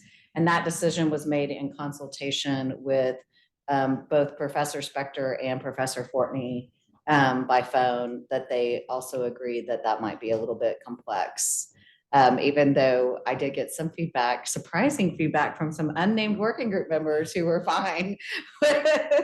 But we just decided to take it out for now. But just to alert the court that that is a little bit different than the attorney rule there. And the rest of the code, oh wait, nope, I is new. This is meant to a shorthand version of incorporating advertising rules for attorneys into advertising. So the basic principle is do not mislead anybody in your advertising, and you should follow the advertising rules for lawyers to the extent possible. And I kind of left it to the extent applicable, because if you go back and read them, they're really not that applicable. And since these are not really going to be for-profit people, I'm not even sure what kind of advertising they will be doing. But that was my attempt to make sure they are not doing false or misleading statements, and that they understand that the attorney advertising rules should be their guidepost for behavior. So that was my addition, but that the subcommittee has approved, but I just quickly drafted that language there. Then we have a whole body of disciplinary rules that almost completely track the current disciplinary rules for the JCBB. And honestly, when I was looking at whether I could propose amendments to the JBCC, I know I said it wrong just a second ago, I corrected myself. Blind carbon copy. I know. Justice Busby gave me the way to remember it. I guess what I want to say is I can't remember how we changed this different from the JBCC rules, but they have disciplinary rules that apply to everybody that they regulate under the JBCC. And then they have other provisions that are specific to a particular license. So it will say, court reporters, here's some rules that are specific to you, and process servers, here's some rules that are specific to you. But the disciplinary rules seem to act as a general body that every license, like the process for discipline, not what could be disciplinary conduct, but the process for it is the same. And I guess my thought would be, we really don't want to change that for the regulatory body. That sounds like we want that to be consistent. So I would put on the record here, to the extent we change something, I don't think any of us cared strongly about it. And Linda, you can probably tell me if you think I'm wrong there, but I think it's better for consistency within the regulatory entity that it really should just be the disciplinary rules as they currently exist. And before the final report is issued, I will go back and compare and just see if we made any changes. Because if not, if we didn't make any changes, it might be better for just us to say, and include in the disciplinary process for paraprofessionals, these 3 things that we would like added to it, or don't do that, but it's meant to track it. So I'm just kind of putting that on there. They know it works for them. They know it works for them. And okay, and so after discipline, it's going to scroll up after discipline.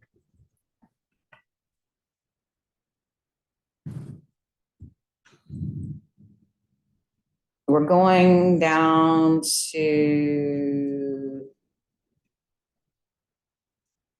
Annual licensing requirements. there you go. which is on page 154 of your page. This has not changed much, certainly not in substance. We did not decide on an actual annual due or application fee, because if this does go to the JBCC, they actually have a statutory requirement that they essentially be self-funded. And so they need to have certain, they have to figure that out because that's like a restriction on them. And so we just put that we think these would be annual dues that were far less than the attorney annual dues, because we're talking about a professional that is meant to serve a low-income population for free. And so we don't want the entry to be some cost barrier that would require them not to do that. But we did not take a vote on that. The CLE requirements have not changed at all. And nor, I think that failure to comply was there last time with the working group. That might be new, but that just, if you don't comply with your CLE requirements or your registration requirements or the reporting requirements, then you can be suspended or your license revoked at some point for that.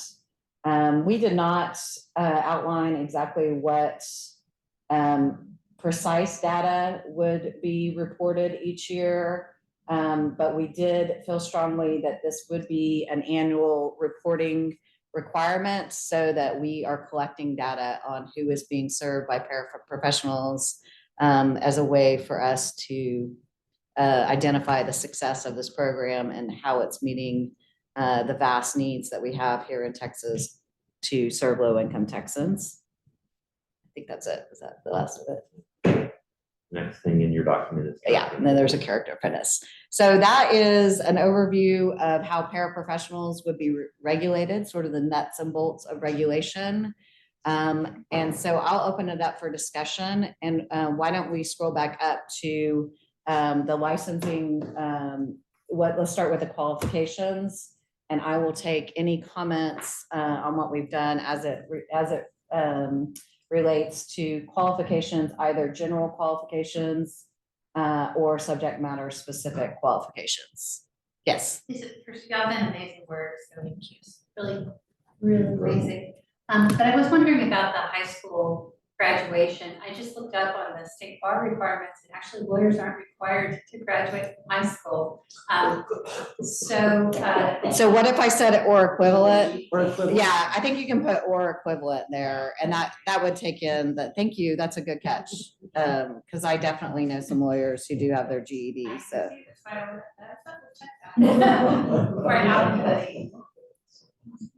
Thank you for that.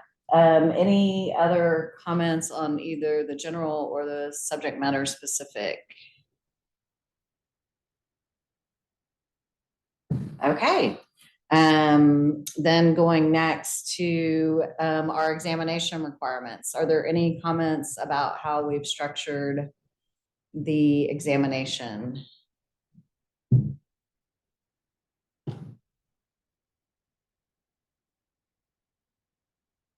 Okay. What about character and fitness? It sounded like last working group meeting that everybody was in favor of doing character and fitness assessments. This would be in addition to a background check too. By the way, the background check would come in through this. Does anybody have any comments about it? It is, if you remember your character and fitness application as a lawyer, this is a slightly lighter version of that, I will say. You don't have to list every resident that you've lived in since you were 2 years old.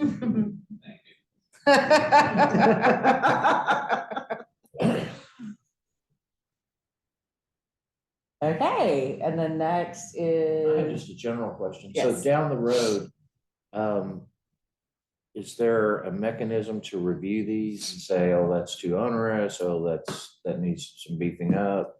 I would think that yes, I would hope that the governing body would feel the need, like if they, So it would be the JBCC? that- yes. Yes. Yes. Can we just call it the J? Let's see.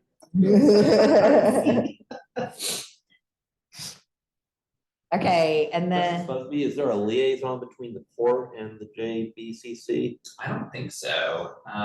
Well. Good question. I wonder if I'm the not web- sure what the answer to that is. It's not me, so. Well, who would initiate a review?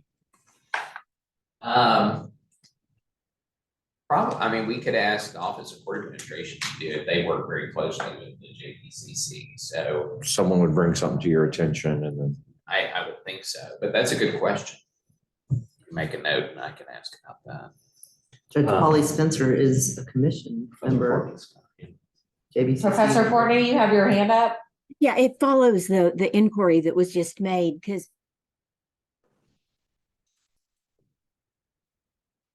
Oh, we're not able to hear you now for some reason. You don't appear to be muted. We could hear you for. We still can't hear you, Professor. Justice Fortney, we can't, I mean, Professor, sorry, Professor Fortney, we can't hear you for some reason. She probably can't hear us either. I don't think she can hear us either. Maybe we should in the chat tell her. I'll send a note.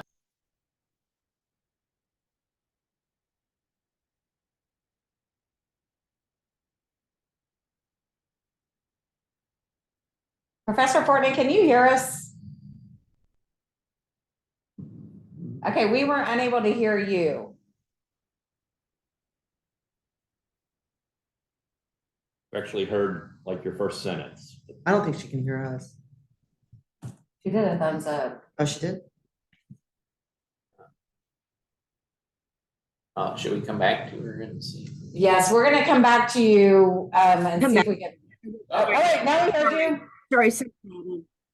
Okay, you can hear me? I'm sorry, I'm not sure, back and forth. I think my question really goes to the way these documents get transmitted, because I think that there are going to be places where they need to be revisited, tweaked, and I just am wondering how they get transmitted as part of our report. You mean from the court to the JCBB? From us to the court. We'll talk about that towards the end. Okay. We will be doing a final report that the National Center for State Courts is helping us draft. And that final report will be sent to the Texas Supreme Court after the Access to Justice Commission approves the final report and recommendations. Okay, because I think, again, this could be the proposed code of ethics, right? The way it goes forward. There's just going to be things I think that will require or merit attention. And I just think, again, that you've done a remarkable job of pulling this together in this short period of time. But I just think that there will be still issues, and maybe just whatever qualifying language is included in the transmittal, I think would be helpful. That's wonderful. Yeah, that's a good idea. And also, just so you know, this is based off a national code of ethics for paralegals. So I should not take credit. I told y'all where I tried to take credit for something, and those are probably the worst drafted ones, but it is a model code of conduct for paralegals, at least, that we just modified. But I do think that we want to reiterate to the court that there might still be some tweaking to be done to all of our proposals. Yeah, in fact, I would build on that and say, I think it's our understanding that, in fact, there would be continued refinement of all of these things. And the JBCC is a body that's, I mean, they're doing this type of regulation for other professions. So they're suited to handle that. And I think what we would be doing is giving them a starting place. Thank you. Any other questions or comments about the code of ethics or general comments? Okay, does anybody want to venture into the world of regulatory discipline? Have any comments on that? I will just say for the benefit of everybody, we did have like, the JBCC does have a means for administrative dismissal of a complaint that just falls outside of the licensing agency, which I think is really helpful. And I wish lawyers had that. I don't know if they do. Do they? Do maybe? I don't know. I hear a lot of complaints about lawyers about that. I've never had a complaint filed yet. Thank God, knock on wood. No, they do. They will dismiss grievances and even send you a letter that says if there's an inquiry, you may say there was no grievance against you. Okay, well, that is in this rule too. But you're talking about the wrong entity specifically. No, like just something that's not. Oh, yeah, they have within the, yeah. I have a question. Since a lot of the paraprofessionals will be working under the supervision of a lawyer, that under the current rules, the grievance would go against the lawyer. Right? If they How are. do we incorporate that into this? I think that's where you would see an administrative dismissal. If it's something that they were doing with supervision, then I think that should be an attorney complaint because they're the supervising lawyer. And that would be a way, I think that would be a way that the licensing entity might say, we're going to dismiss this paraprofessional was supervised by a lawyer. Here are the procedures of how you file a complaint against a lawyer or something like that. But they are doing plenty, I mean, they are doing things unsupervised, so we need to have a way to monitor their activity when they're doing supervision too. Any other comments about the disciplinary rules? Okay, moving on then to the annual renewal. Do you know what page it is? Is that it? Oh, you're already there. Woo! Mrs. Massengale's on it. Okay, any comments about annual requirements for paraprofessionals?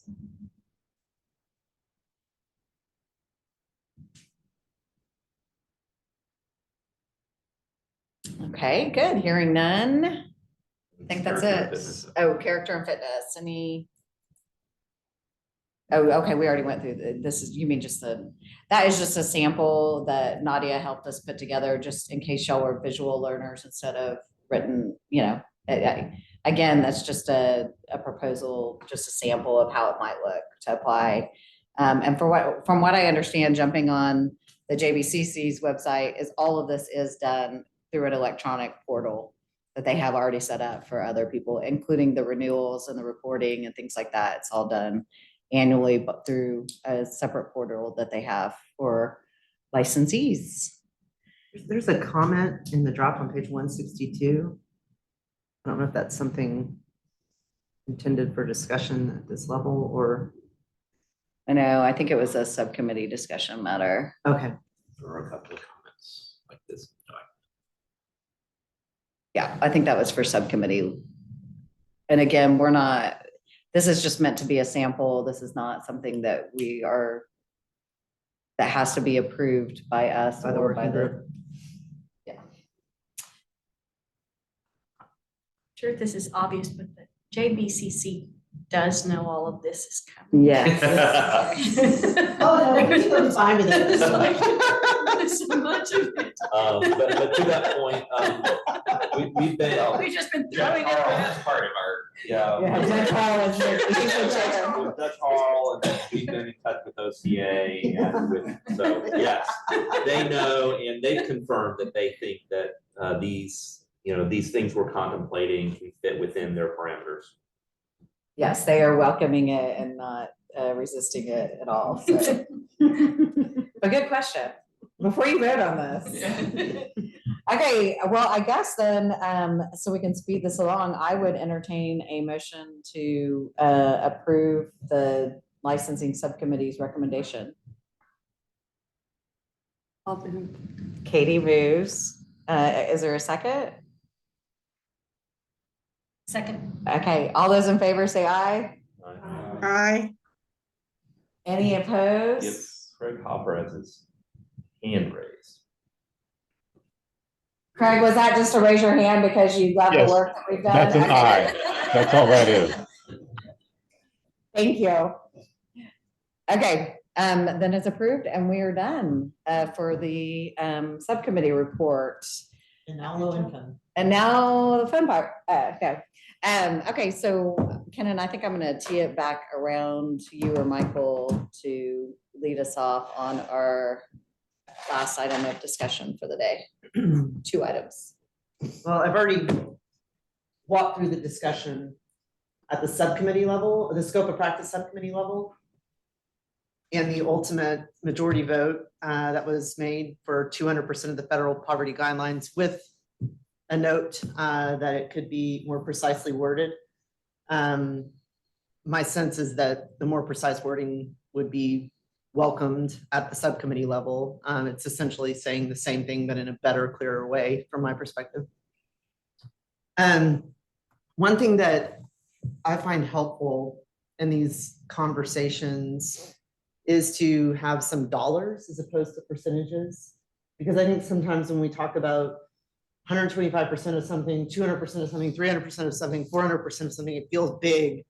But when you look at the dollar figures, it can, at least from my experience with it, change your thinking a little. And so in the materials, as Appendix 3 to the Scope of Practice Subcommittee memo, which Page 136. is on page 136, you can see, this actually starts at page 135. And by the way, thanks to Lisa, the meeting materials are bookmarked, so you can hop around quickly among the various components. But if you look there on the face of the memo, as I reiterated in the actual Scope of Practice Subcommittee memo, this is not meant to be exhaustive. It's not at all exhaustive, in fact, but instead it reflected my effort as of September 21, 2023, to capture in one place the feedback I had received about the various ways low income is defined. And so there are other ways it's defined, and including in regard to individuals who help people in criminal law matters. And that was something suggested by one of our subcommittee members as a definition, if we have one. There have also been references, including at the working group level, to some definitions that account for geographic uniqueness. In other words, a dollar goes farther in a rural part of Texas than it would, for example, go in here in Austin, Texas. It's so interesting that Alaska and Hawaii are so much higher.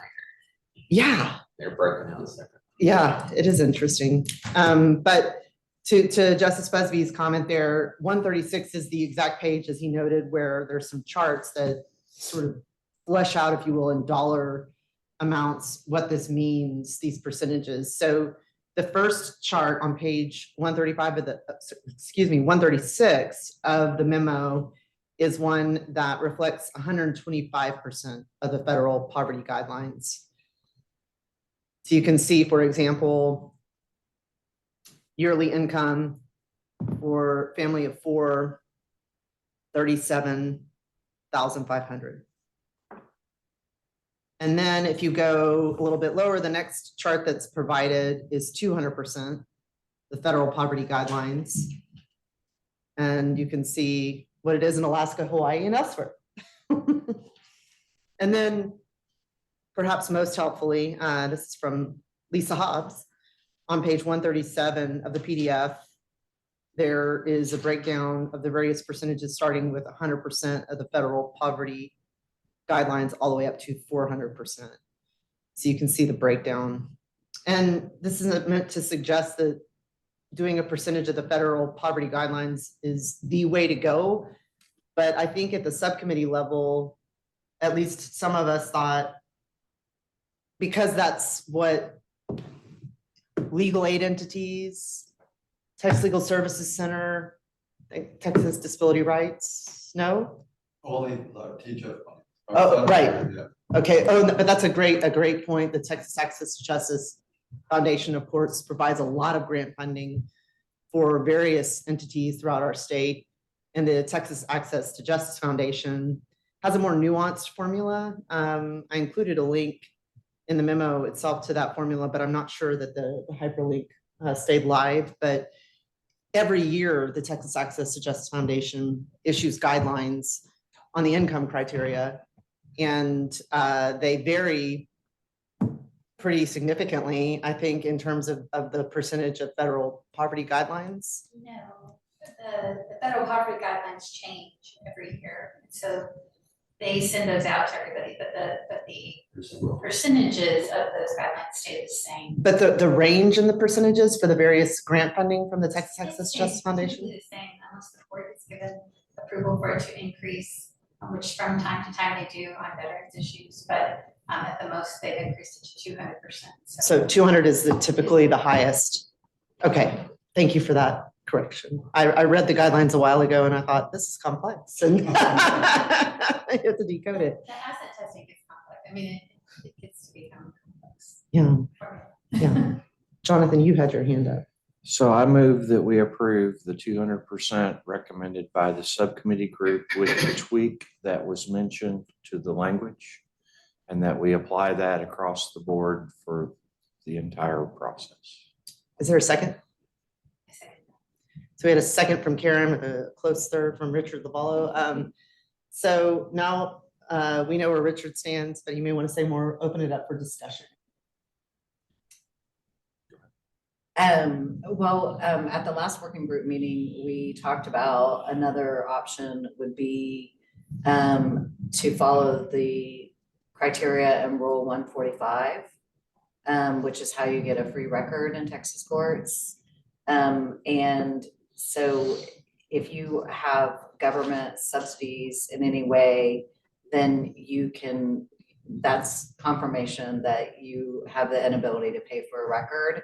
So we had put that on the line at the last working group meeting. So I just wanted to remind us of our prior discussion from last time.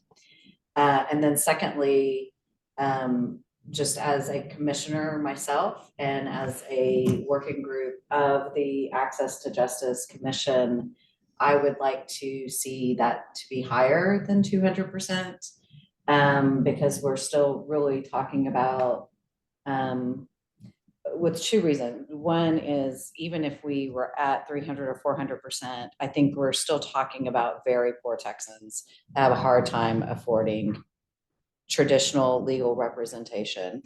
And secondly, I think that the vast majority of these paraprofessionals are going to be most likely housed within current legal aid providers and will be only serving that population anyway, just based on a model that is unknown to me that I hope would exist, where they could still serve low-income Texans outside of a provider context. But currently that limitation is going to be there anyway. And so just as a commissioner, it would be for me to advance that that be a higher number, so that more people can be served in Texas that really cannot afford traditional representation. Great. So Jonathan Bates had his hand up a minute ago, and then after Jonathan, we'll go to Ellen Lockwood. So I have a quick question and a quick comment. My quick question is the standard you were talking about for the court reporter. Do you believe that that is larger or smaller than the 200%? I think it's larger. So there are people who are on, say, WICA, who are not, would not necessarily, that have more than 125 or 200% of the poverty guideline. One of the things in that rule is 200%, but there are others too. Yeah. I think. So I was wondering about that too. The other thing that I would point out, I just did a quick online search, and the median household income in the United States last year was $74,000. So 200% of the federal poverty guidelines, doing my quick math, that's 80% of the median household income. So when you actually put numbers to it, I don't think that that's a restrictive number to suggest that a low-income Texan makes 80%. That's at a family of four is 60,000. That's 80% of the median household income for 2022. Was the median also for a family of four, or does it say? I couldn't find one that had it like that, but it was 74,580 was the number that I kept seeing in a couple of different resources for 2022. Ellen Lockwood. Thanks. I guess my concern is what exactly are we trying to stop by raising the percentage of poverty line or adding a comment that if you were receiving any kind of aid or if you're even eligible to receive aid, why would we want to limit it? If the idea is to have an opportunity for more low-income Texans to have access to legal services, and we're talking about licensing paraprofessionals to provide some of these basic services that so many of our population need at some point in their lives. Why would we want to say, I mean, obviously, I don't want someone who makes $1 million a year to come and take advantage of these, but you get my point. Why are we so worried about whether it's 200 or 400 or 80% of the median national income? Because a family of four making $60,000 a year, we don't even, I mean, rent has gone up. We have lots of inflation right now.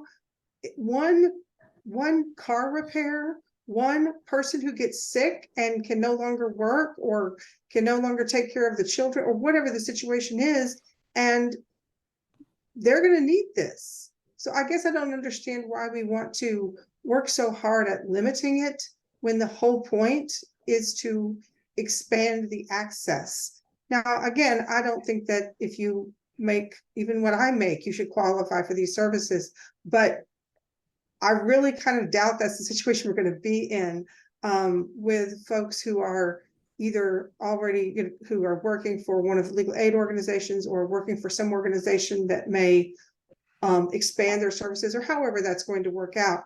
But, gosh, wouldn't that be a nice problem to have? Wow.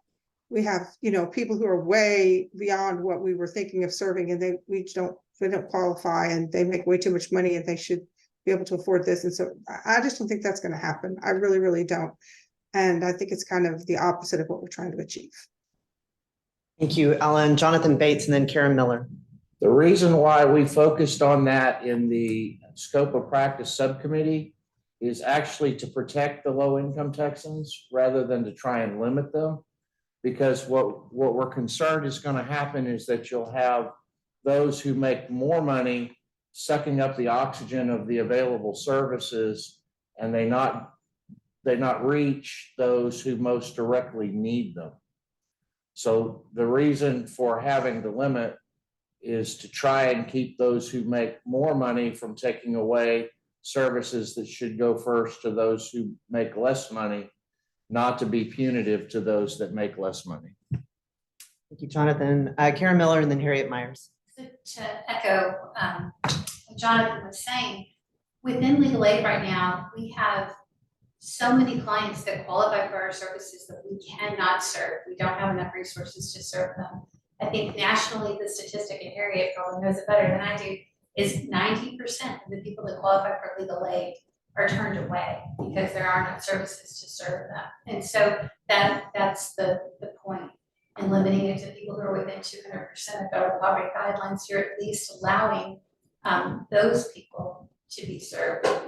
Because my guess is there won't be enough services for everybody. Thank you, Karen. Harriet Myers. I think my impression of the group is we want to respond to the Supreme Court. And they said this was all about low-income people. And I guess what bothers me a little bit is that we don't have a definition that we're looking to.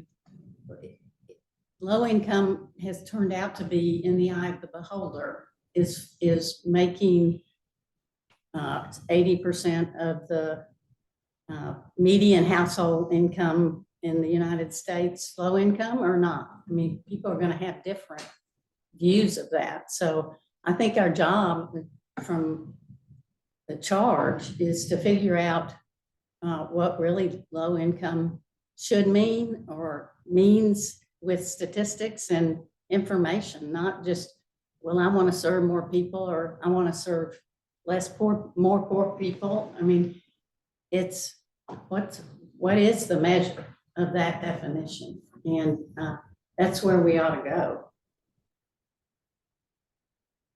Any further, just, oh, yes. Justice Massey. So one thing I wanted to make sure was brought to the table was that when we sought feedback from stakeholders, one of the consistent things I understand was reflected in that feedback was the perception that the limits that are applied to legal aid are too low, and a perception that that there is a need for legal services beyond, you know, those limits for people who can't afford them. And so there may be external reasons, rules attached to funding, rules imposed by the federal government that require a legal aid organization to draw these lines in certain places. But those don't necessarily apply to the services that we would be authorizing with this proposal. And so I am sympathetic to the suggestion that you want to conserve resources for those who need it most. And so to the extent that we might consider something more than 200%, I think you could also incorporate a concept of prioritizing those who have the greatest need. But I don't think we should assume, at least with respect to all of the services that we're talking about, that there's a finite resource that's going to be used up. And maybe it would be true of some resources, but in the case of some new technology that facilitated a legal service, it may be, and I think the point of some of the innovation that that you would want to enable with the non-attorney proposal is to, you know, find scalable solutions that allow you to deliver a service efficiently and in a way that may not be tied to sort of, you know, number of people, whether it's lawyers or paraprofessionals, whoever it may be. And then last point I'll just make, I think it's been a theme as long as I've been involved with the court system and then with access to justice, that there is a perception of this need, wide need of people who can't afford traditional legal services. We have the opportunity through the Access to Justice Commission to propose some relief for that. And I think it generally would be fitting of our mission with the Access to Justice Commission to seek the broadest amount of relief possible. So I would support something more than 200%, which is a limit on legal aid. Although as a first step, I would certainly support 200% to try to help some of the people who aren't being reached. Thank you. Jonathan Bates and then Richard Lavallo. Well, I just take a statutory construction approach to what you said, and that is the word low. So if we get to something that is above the median income in the United States, that is not low. And if we are at something that is above what a third of the country is making, that is not low. So in terms of the instruction was for low income Texans. And if we're not gearing this towards low income Texans, then we're really just making an end run around the system and trying to change the system in the name of low income Texans when it's not really being aimed at low income Texans. Richard. There's a practical aspect to this. And the reality is, and I'm not opposed to 300, 400, whatever. Initially I said broadly.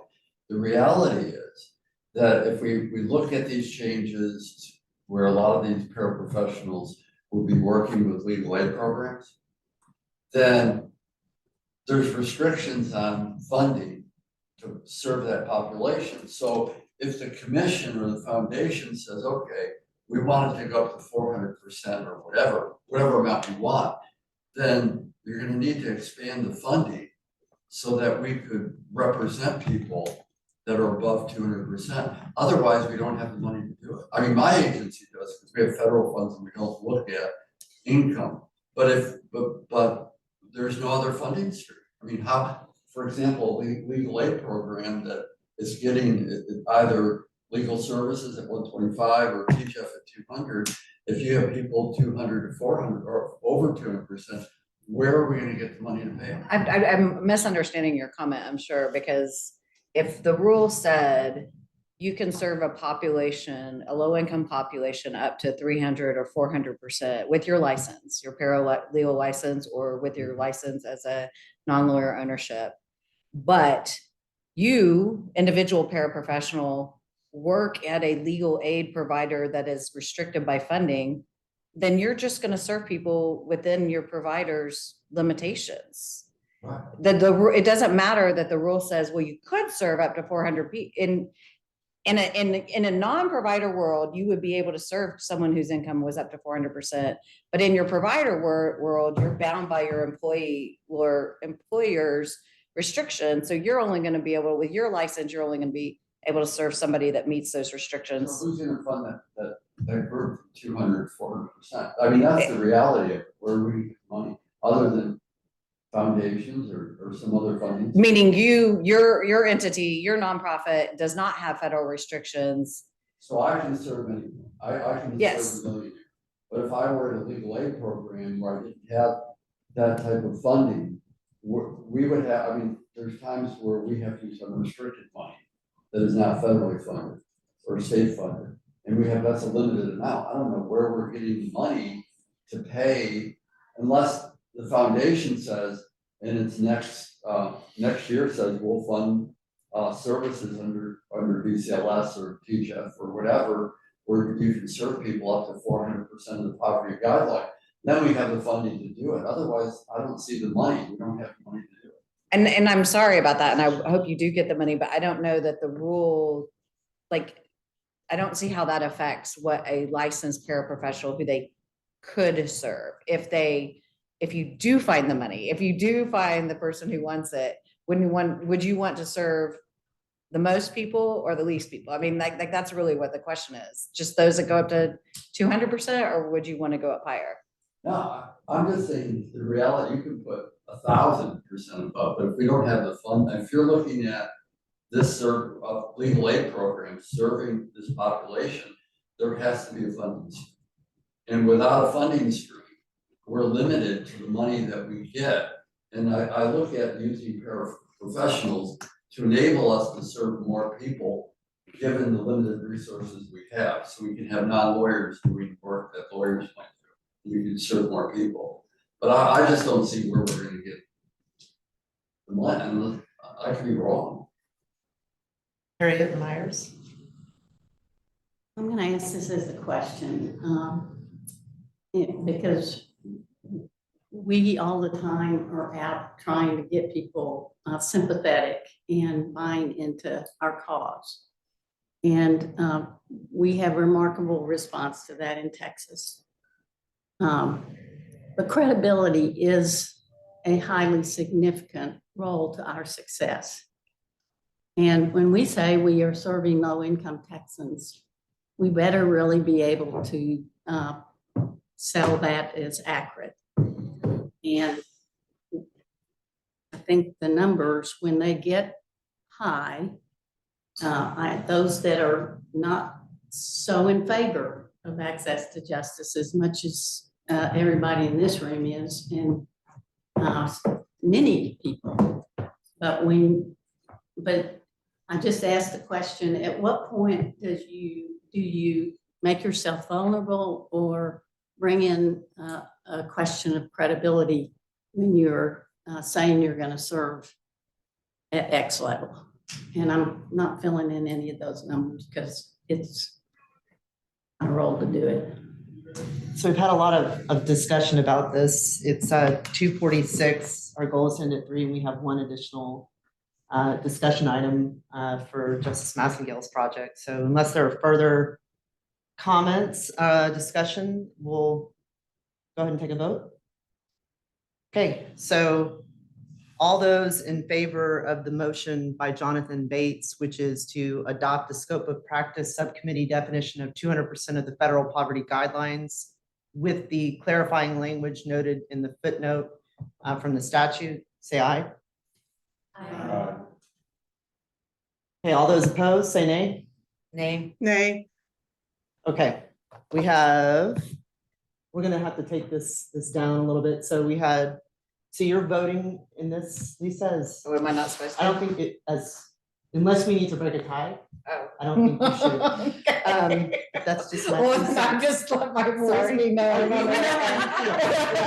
Message received without a vote. Okay, so Ellen Lockwood, you were opposed to that motion, correct? That's correct. Is anyone else opposed? Okay, so the motion passes.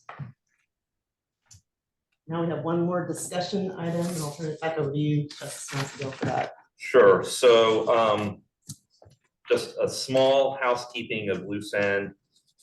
Before I ask or before I'll entertain ultimately a motion, hopefully to endorse our proposal for how to modify Rule 5.04. Noted a couple of things from our discussion that I would like to propose to add to the report that would ultimately go to the commission. First of all, I thought it was a helpful refinement to stipulate that the legal advice that would be provided would come from a lawyer or other authorized legal professional.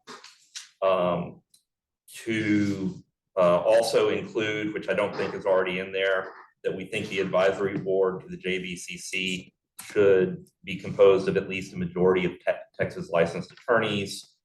And then finally, the recommendation that the JBCC look into the framework of the dental support organizations under Chapter 73 of the Business and Commerce Code.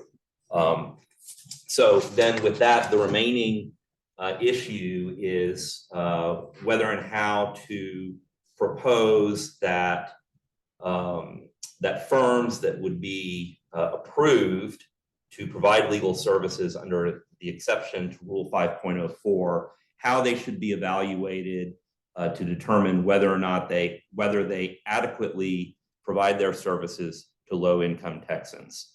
And I'd like to just open it up for comments, but I'll again say the scope of options that were discussed by the subcommittee ranged from requiring that all services only be provided to clients who qualify as low-income Texans. And I think we can now take as a given that for purposes of this proposal, that would be the 200% of federal poverty guidelines standard. Require that of 100% of the clients, require some other threshold percentage. Numbers that were discussed in our subcommittee were 10% and 20%, but those I think also sort of assume that it would be evaluated in the context of the particular services.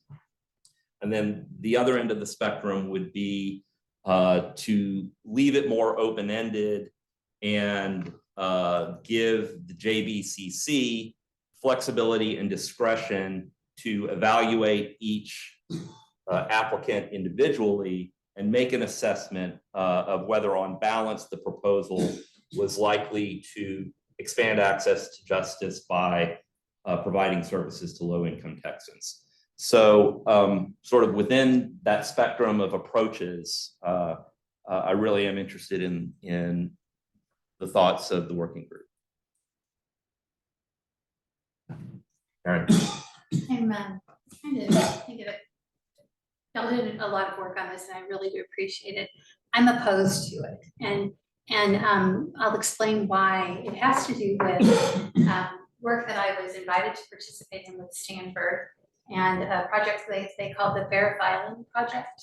I was invited. There were a couple of staff members from the commission that were invited to participate, and someone from OCA as well. And there were ultimately, I think, 6 states that were invited to come and work on this project together. And the idea was that states and Access to Justice Commission-oriented people would partner with private entities to work on standardizing some forms using technology that low-income citizens could benefit from, and it would promote both profit for the entities, the enterprises that were engaging in it, and increased access to justice. And ultimately, what we learned throughout the process is that our values just didn't align. And it was challenging to find companies that felt that what they could do was offer the consistent, the same type of service to both a low-income individual for free and continue to make a profit. And so they were sort of bifurcating the product and basically offering a less prime product to individuals who couldn't pay for it. And then you could pay up and buy up, kind of like the deluxe version of TurboTax versus the free version.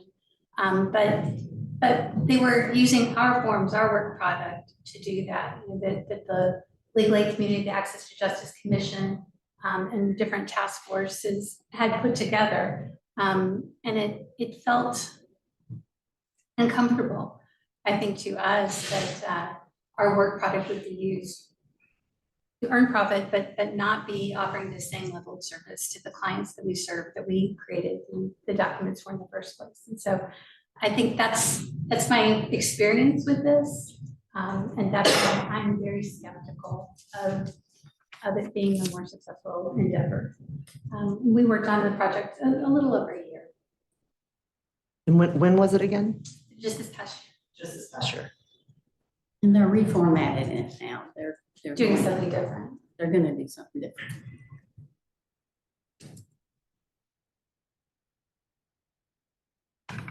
Does anybody have any comment? I mean, the court has asked us to make a proposal, and I don't want anybody to think I'm dismissing arguments against it, because in fact, we've made a point of including arguments against this proposal in our working document from its very first draft, so that we could try to include as part of the proposal to the court provisions that would mitigate those things.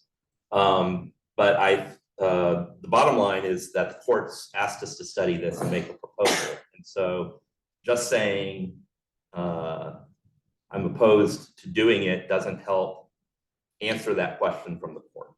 One thing we've done a lot at the Supreme Court Advisory Committee level that might be helpful here is essentially say, and you can take an up or down vote on the idea. And then even if, okay, you're opposed, but if we go forward, what are you gonna do? Akin to what the council did in its memo, right? And so I hear the precise question being one that we started to discuss but didn't close the loop on, which is, are we gonna have 100% low-income Texans is the criteria? Is it gonna be a lower percentage, or is it gonna be discretion to the regulatory entity? And so maybe what we should do is, putting our feelings aside as to whether this concept is good or bad, or somewhere in between, take a vote. If this were to go forward, what would we do with the percentage point? That's just a suggestion, because I feel like that intel might be useful to the court, even if. That's helpful to the court. I think where I was going with, I am opposed to it, but I think part of it is because of that bifurcated, if we had a percentage. I see, yes. Of folks low income that we were requiring the entity to serve, would their service look any different than what they would be able to provide to someone that was paying?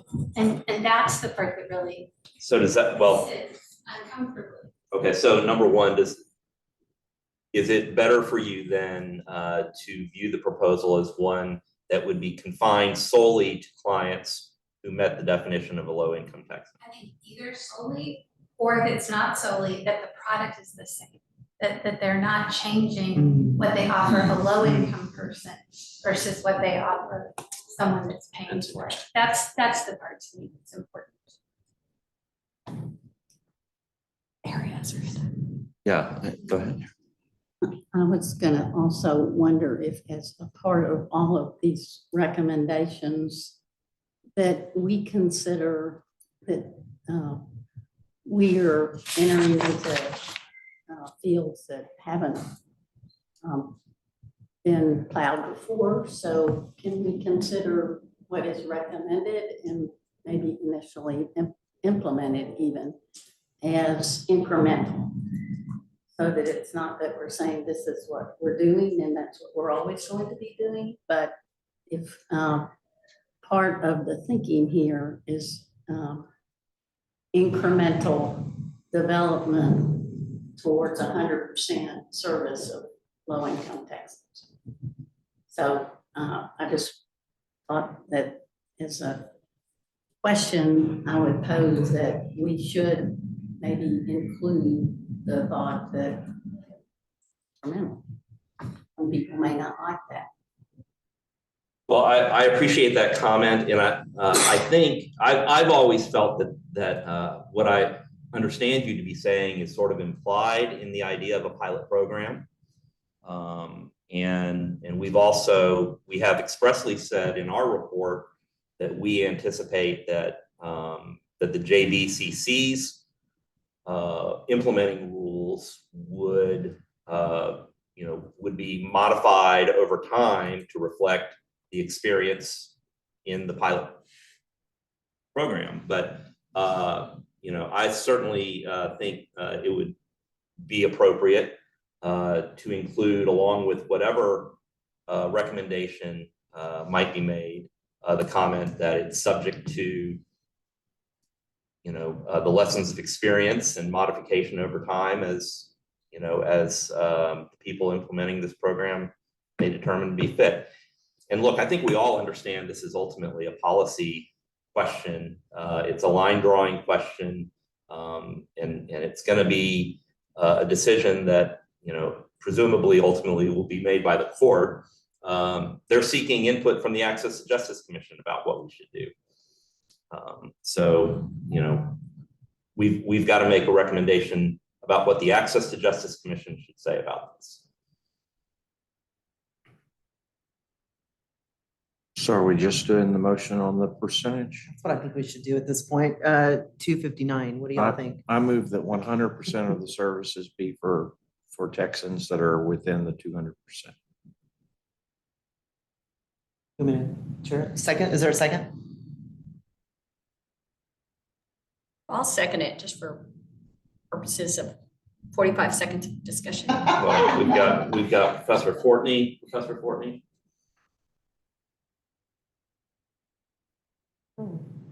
Just voting. I was voting yes. You took, yes is a vote. All right. I just want to make one. Craig Copper has his hand up too. Okay. I don't know if he was voting. Are you voting, Craig, or are you? Yeah, I was voting. Oh, we're not there yet. Okay. I Sorry. misunderstood. You contributed to the discussion with your votes. Having spent so much time studying this, I feel duty bound to tell this group that constraining the non-attorney ownership proposal to 100% of low-income clients, I think will tie its hands to the point of possibly making it totally ineffective. There has been discomfort expressed before today and today about the idea of anybody charging money or making a profit on providing these services to low-income Texans. That concept is totally implied by what the court has asked us to consider. It is a rule that will only apply to firms that provide legal services for a profit. It doesn't apply to nonprofit firms. All parts of the economy include elements where people provide services to low-income people and do so because they're going to earn money doing it. Lawyers provide services to all parts of the socioeconomic stratum. And we're not questioning whether lawyers would be permitted to provide low income or, adjust their rates appropriately to a person who is unable to pay. Or would we suggest that lawyers are going to provide poor quality services or unethical services because they're doing it for free or for a lower price point? The opportunity to essentially justify the business model of bringing these technologies to the marketplace and trying to lower the cost of services for everybody, including low-income clients, I think in most cases substantially will depend upon the ability to charge some people who are willing and able to pay, let them pay and help pay for it for everybody else. I think it's a fair point that you don't want to necessarily enable a system where you have tiers of service. And if that's the concern, I think that could be reflected. But I think it is out of step with what the Access to Justice community nationwide is contemplating by proposals of this type to restrict it in this way. So I would urge everybody to consider that. So Just to add on to that, I think like you have to have a return of investment into, people will not come and build something innovative unless they will have a return of investment on it. And by restricting it to 100% of the services have to be provided to low-income Texans, you are creating a program that they won't even get a return of investment on, and that means they won't come. Is that a way of saying like? I endorse what you said. Okay. I was just gonna say, if you incorporate the tier of service or whatever, whatever the phrase is that also a reality for these entities that it won't happen because they're having to provide the same level of representation or whatever? No, I don't think so. I think people are probably tired of me giving the RASA example, but there's a full freight price for the RASA service to obtain 3 expunctions for $500. And so getting some people to pay $500 enables them to offer it at a low cost or at no cost to other people. Okay.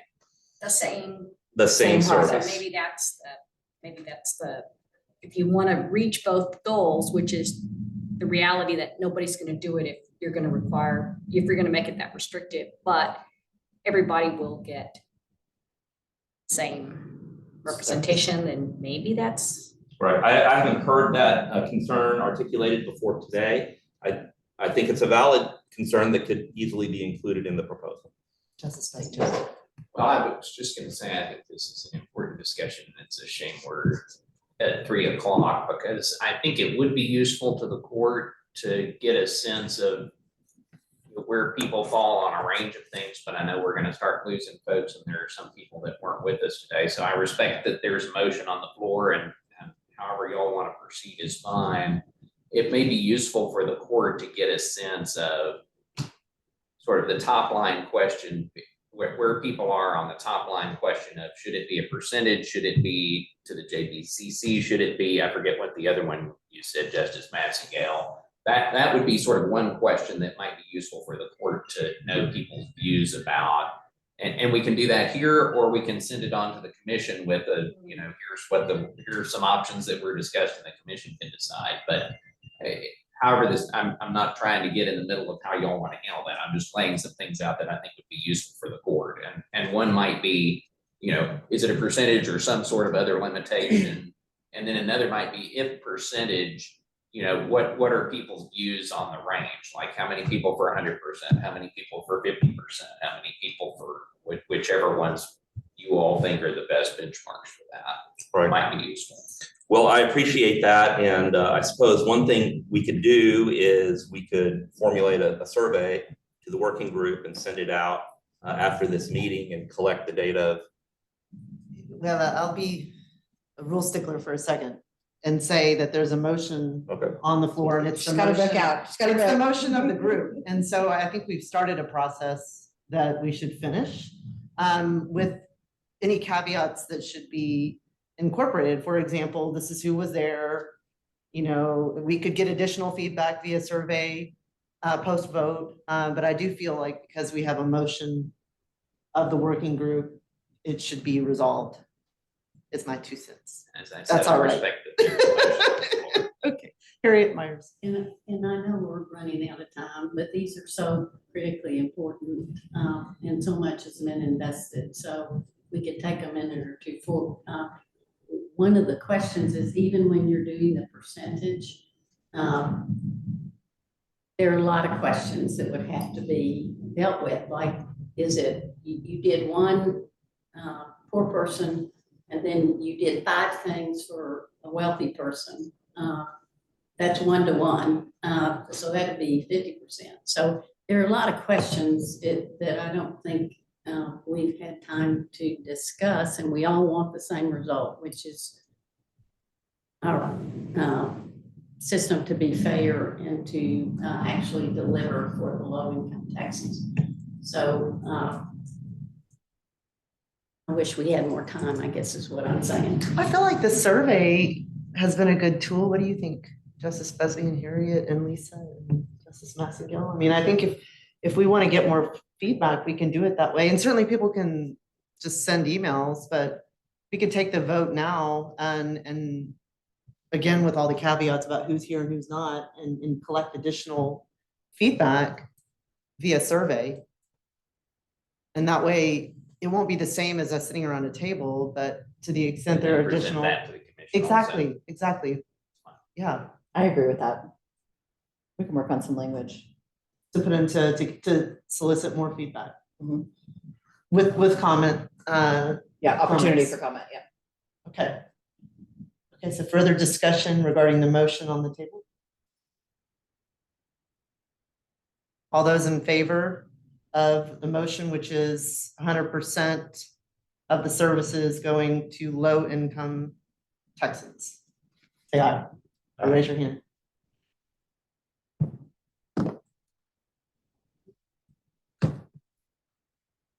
Okay, lower your hands. All those against, say nay. Nay. Nay. Okay, raise your hands if you don't mind. That way I can keep, well, it's clear, but I'm gonna keep the numbers. So we got 1, Judge Holmes on the screen, 2. Ellen has her hand raised. 3, 4, 5, 6, 7. Okay, I'm gonna start on the screen again. I think there's 3 on the screen. 3 on the screen total? 1, 2, 3. 3 on the screen total. 4, 5, 6, 7. So 7 against, the motion fails. And what we'll do is craft survey questions to solicit additional feedback with comments being available, comment box being available, so that if people want to expand on how they vote on a particular survey item, they certainly can. I think what I'd like to suggest to try to close the loop is that we would entertain a motion to approve the subcommittee's proposal as with the additions that I mentioned orally a moment ago, and on the point of how to quantify what satisfies the standard for serving low-income Texans, reflect the range of possibilities that were discussed by the subcommittee and by the working group, and supplement that with the results of a survey to be circulated after today's meeting. So moved. There you go. Whatever you say. Is there a second? Or you chair this? I'm sorry, I did not mean to interrupt you. Are you gonna chair I it? don't know who's sharing Okay, it you anymore. are. Is there a second? Second. Any discussion on the motion?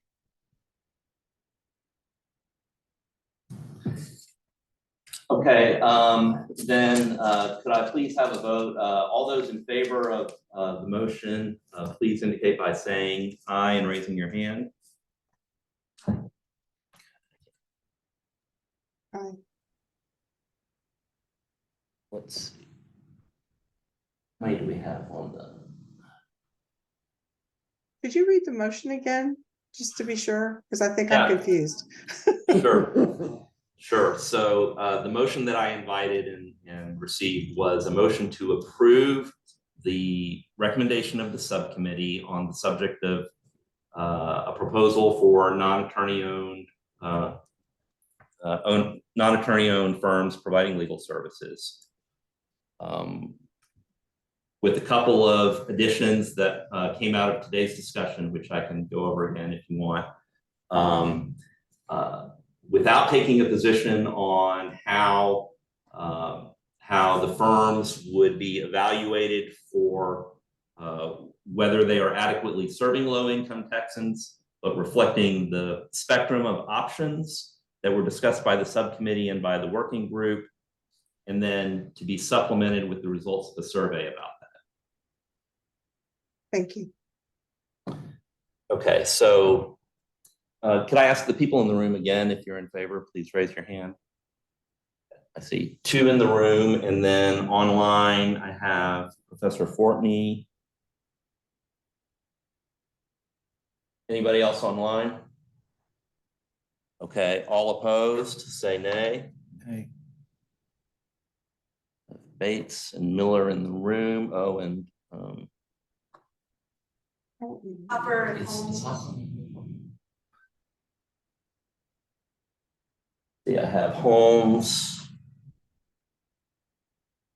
I'm with you, Judge Holmes. I don't know anymore. Okay, well, so the motion fails. I guess for me, it's that there was a bunch in it. Like, I'm all right, I guess, with the survey, but I want there to be a standard that's applied. But I'll just abstain. Hey, why don't you can make a motion, Judge Holmes? Or Ellen. Or Ellen, anybody else can make a motion. Oh, y'all are the smarter ones in the room in terms of drafting things on the fly. I let lawyers hand me motions. I think my concern is there have just been so many discussions and so many people seem to be not voting that it makes me feel like a lot of folks are not maybe articulating exactly or willing to speak up about exactly what their issues are. And I'm with Judge Holmes. I just feel like there's a lot wrapped up in there. And I mean, I hate to say it, but maybe part of it should be, I know we don't have time, but we might need another meeting. I don't know. And I think that's exactly the problem is we've got a lot of people who feel unsure about everything. And that's unfortunate at 3:14 when I should have left the house 15 minutes ago for something, but Well, if I may, Ellen, you may, absolutely, please. You might Save me. consider a motion that the subcommittee report, as amended from our discussion today, be approved as adequately representing the study and the conversation that was had in the room without regard to taking a position on whether non-lawyers should have an ownership, a financial interest in a law firm. In other words, the motion would be that the subcommittee report is an adequate reflection of the study. But the report doesn't reflect anything we talked about today. With It it, just reflects what the report says. but that is, I thought that's what we were adding to, based on Michael's amendments to it. Well, I had previously proposed that I was going to add specific things that were mentioned. So I don't know in what sense Jonathan or anybody else wants to have something else reflected in a report, but I will note that we made a point of including all of the written comment we received. And so I'm just saying in terms of a vote, the vote could say that the report correctly reflects the substance of the subcommittee, but I don't think the report addresses the conversation of today. Here's a suggestion. because it is 15 minutes, 16 minutes past our scheduled ending point and we are losing people. I think if we could just conclude for the day, but we have a survey where we can maybe address some of these bigger questions and let people weigh in over a period of days that we'll define so that people have enough time to vote via survey. That's probably the best way to do it, because right now there's so many moving parts and there's some complex issues on the table. Is that acceptable? And that way we have some time to sit with it and think about the best way to solicit the final feedback from the working group. I don't know what else to do. Yeah, I think under the circumstances, that might be. I agree. I abstain. Choice. Because I didn't understand what we're talking about. And when you're talking about serving people below the poverty people plus people above it, how does that play out?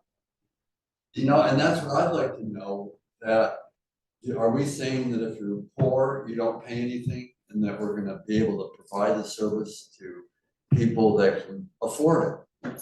And I just don't, I mean, when we talk about the expungements, that's used as an example, but how is that operationalized?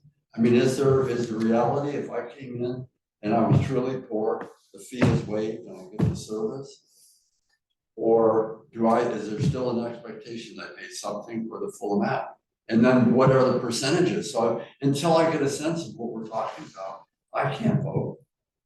Because it doesn't mean anything. I mean, I may be thick and dense, but it doesn't mean anything.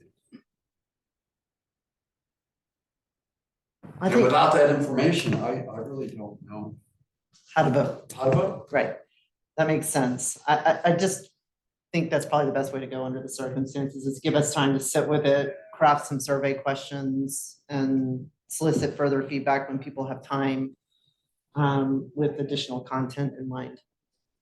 I agree. I think we're gonna have to, and I don't know about anybody else, but I really, really have to go. And I hate to leave early, but I really have to go. So. Is that a motion to adjourn, Ellen? Yes, it is. It is a motion to adjourn. Perhaps you Okay. could ask for There's a second. There's a second from Jonathan Bates. Anybody opposed to adjourning?